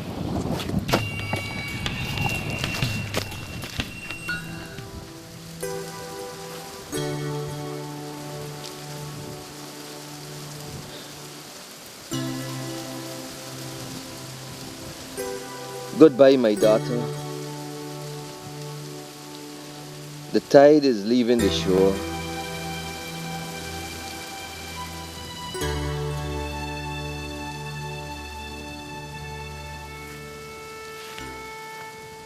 You going on, Mr. Tony? What happened, Bayo? The thing's still rattling in your head? Let me go, Mr. Tony. Let me carry you home before something bad happens to you. What more bad could happen to me, eh? I already been to hell and back. What more bad can happen? Well, you could go back to hell.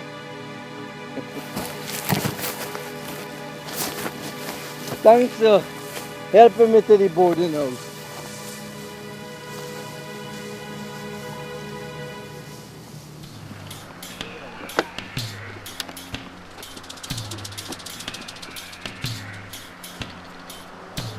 Not barbecue, right?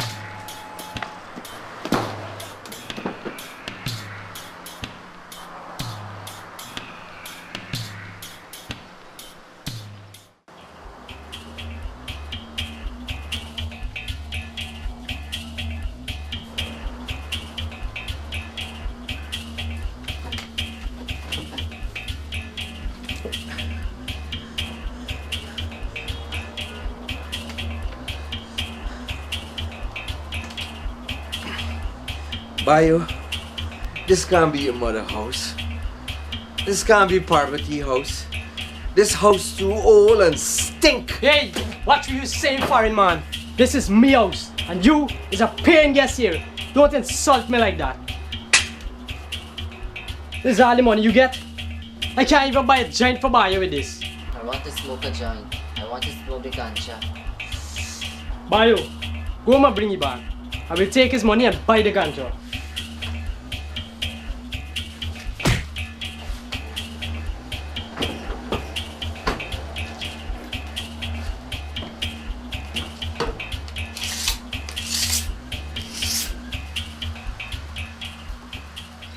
Hey, wake up, wake up, wake up. I didn't find any money in your bag. So tell me how you think we can solve this problem, Mr. Foreign. What problem you talking about, eh? And why you tie me up like this? Is I tie you up, Mr. Tony. I tie you up like a goat. And if the goat don't want to lose his neck, you better tell me how to get some money. What is the ATM card number? You can start here first. What is the number, Mr. Foreign? I got a headache right now. I can't remember the number right now. Well, you go remember fast, or the last thing you go remember is this cutlass on your neck. Yes, remember fast. He don't dig a hole for you in the back. I help him too. D ASS 527. If they ain't right, you gonna be the ass here today. Don't leave this house. Stay here and watch it. I gonna get the ganja. Bayo, you have to untie me. No, Mr. Tony. He tell me if I help you, he would beat me. Bayo, what you're doing is wrong. If you don't go to the police, that man would kill you. No, Mr. Tony. He told me he'd give me ganja to smoke. He told me that this morning. I like ganja. No, Bayo, he wouldn't give you ganja. He would kill you. He would kill you with a cutlass and put you in that hole that he dig. He gone to buy ganja. Bayo, if Parvati know what you're doing, she gonna beat you bad. You think he could beat you as bad as Parvati? Eh? Parvati just beat bad. One time she soak her up in water and beat me till me pee myself. She just beat worse than he. I'm your friend, Bayo. I won't let Parvati or Edward beat you. Unlike you. You remember them two ice cream I buy for you? You like the ice cream, Bayo? You can buy me one? Me hungry. I can eat one now. I could buy you 100, Bayo, but you got to run for the police. You got to run and call the police, Bayo. Bayo, go and call the police. Run for the police, Bayo.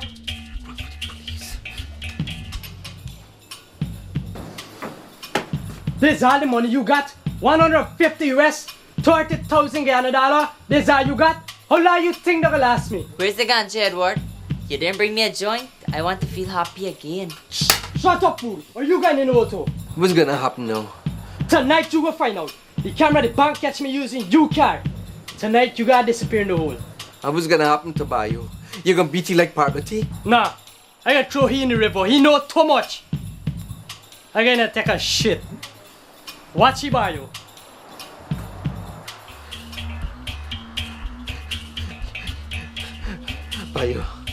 Bayo, he gonna beat you like Parvati, Bayo. He gonna beat you and kill you. Run and call the police. You got to go and bring the police here, Bayo. Run and call the police. Run and call the police, Bayo. Run and call the police, Bayo.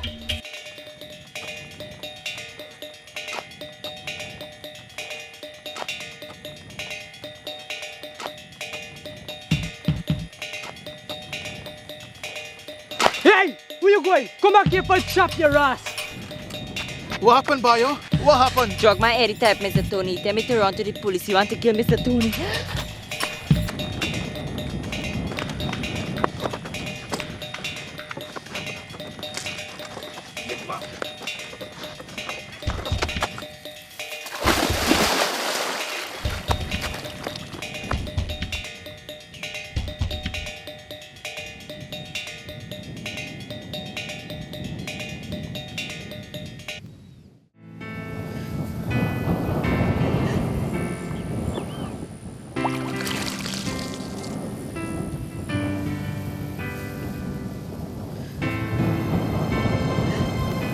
He gave me life by saving me from drowning. Now he drowned while trying to save your life. Sushila, Shanti, he was an angel indeed. God sent him down to save us.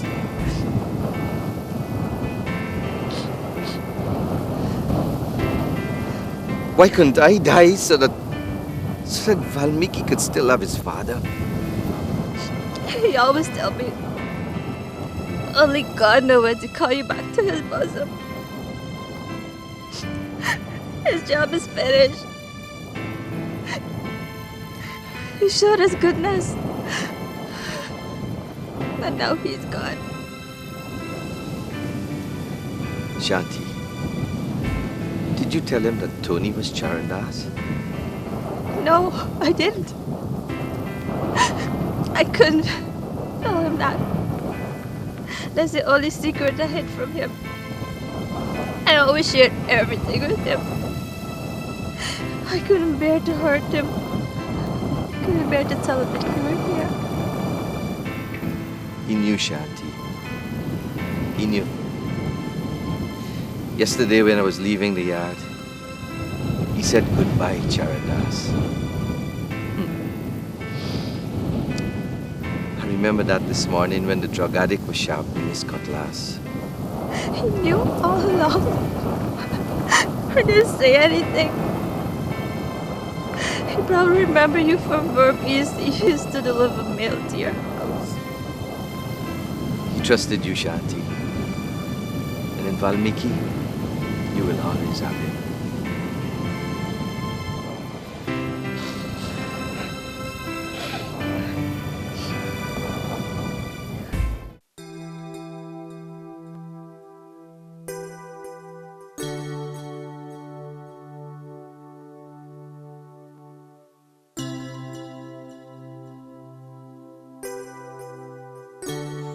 Mr. Tony, he didn't live to see me get married.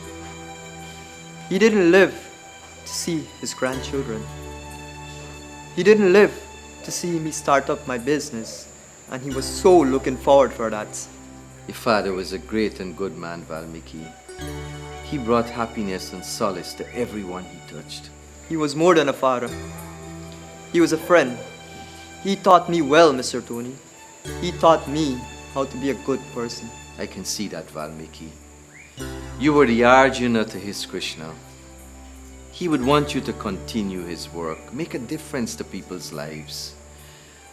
And like Krishna told Arjuna, do your duty.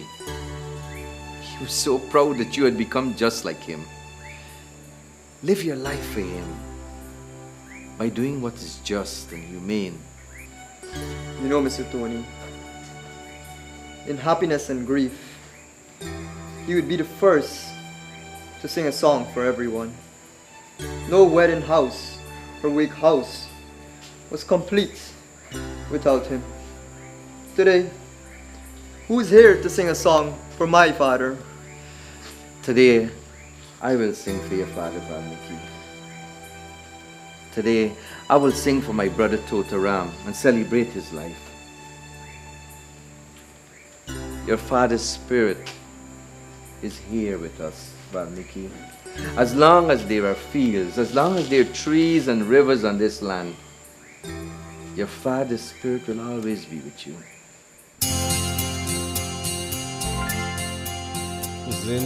जिंदगी का सफर है ये कैसा सफर कोई समझा नहीं कोई जाना नहीं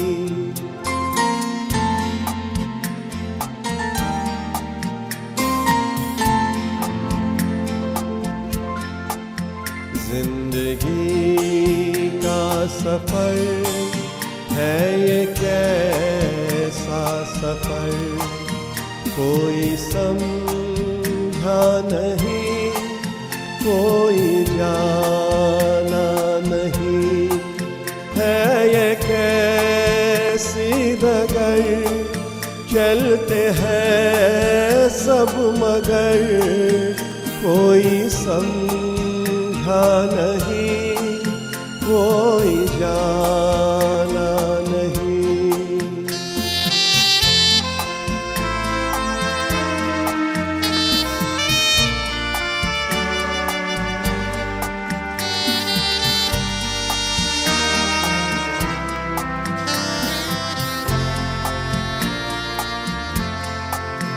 जिंदगी को बहुत प्यार हमने दिया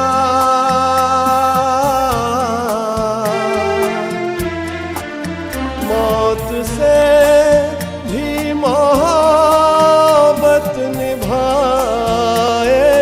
हम रोते रोते ज़माने में आए मगर हंसते हंसते ज़माने से जाएंगे हम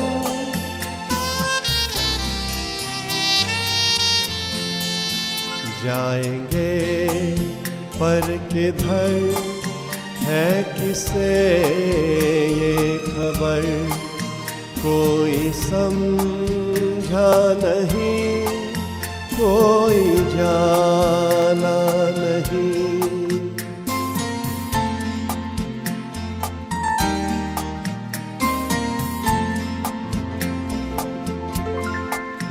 ऐसे जीवन भी है जो जिए ही नहीं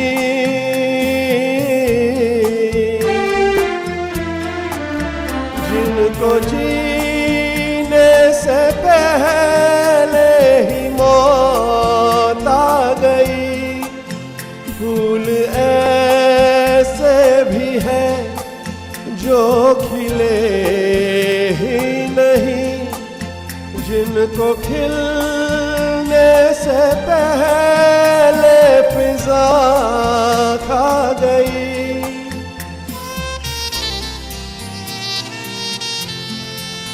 है परेशान नजर थक गए छार गए कोई समझा नहीं कोई जाना नहीं है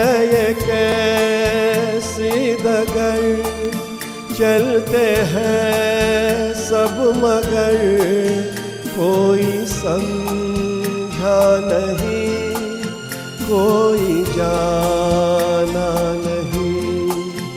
जिंदगी का सफर है ये कैसा सफर, कोई समझा नहीं, कोई जाना नहीं।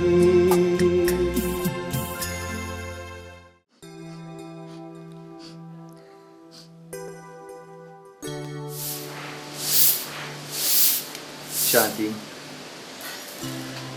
I came to say I'm leaving this afternoon. Nobody will ever know about me and Valmiki. I promise you I'll take this secret to my grave. Valmiki will always be Totaram's son. But don't forget him, Charan.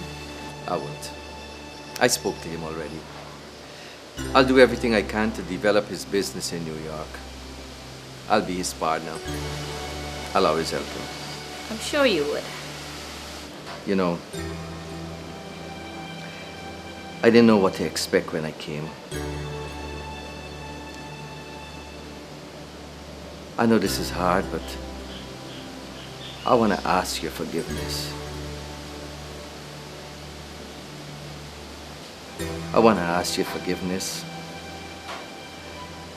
so that a great load could be removed from my heart. You could only forgive what you remember from the past, Charan. And my past is gone with my husband, Totaram.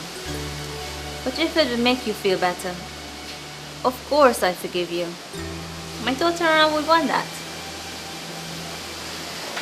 But why did you come here, Charan? I have something you'd want to see. This is what brought me here. You had that with you all these years? You had that with you in America all this time? Yes. No.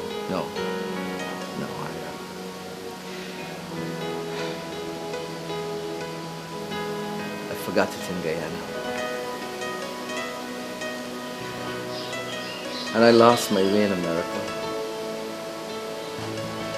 I lost myself too. The tide took a long time in returning. You want to keep it? It was yours. No. That belongs to the past. Let it stay there. The tide has returned and there is no shore. Goodbye, Charan. Make peace with your son. Goodbye, Shanti.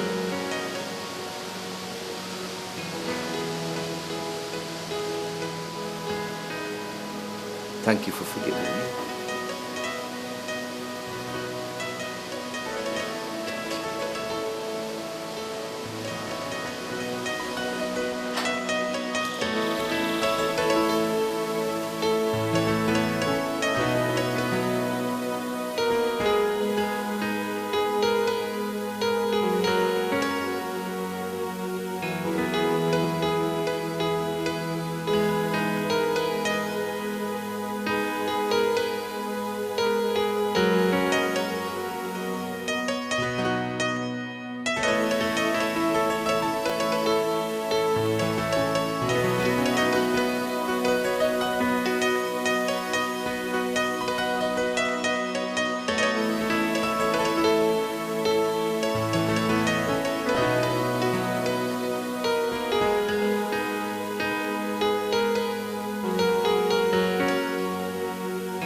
जाने कहाँ गए वो दिन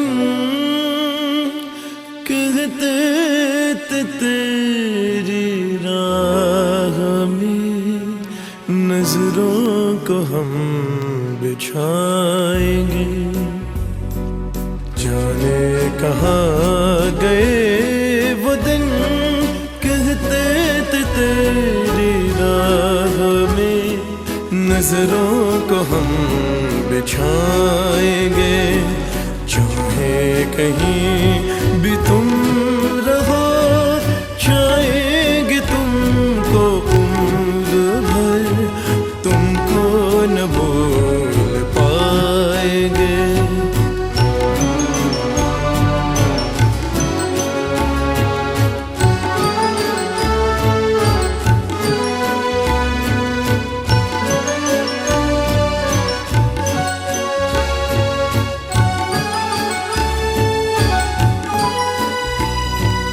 मेरे कदम जहाँ पड़े सजदे किए थे यार ने, मेरे कदम जहाँ पड़े सजदे किए थे यार ने, मुझको रुला रुला दिया जाती हुई बहार ने, जाने कहाँ गए वो दिन, कहते थे तेरी राह में नजरों को हम बिछाएंगे, चाहे कहीं भी तुम रहो, चाहेंगे तुमको उम्र भर, तुमको न भूल पाएंगे।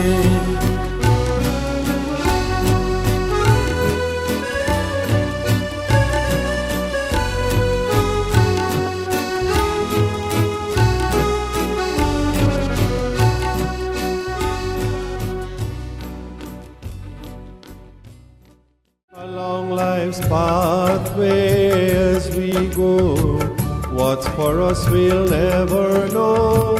Needles and thorns thrown in our way with hurdles every day.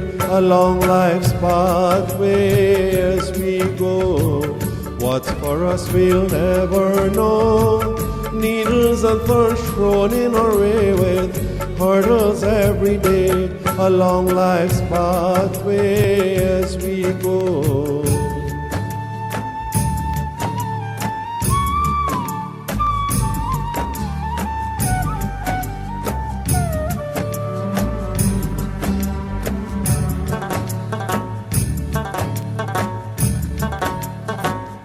Forgotten promise you made is the one that withers and fades, is the one that withers and fades. Any promise made in vain brings only sorrow and pain, brings only sorrow and pain. Washed away by the rain, blown away by the wind, washed away by the rain, blown away by the wind. Forgotten promise along life's path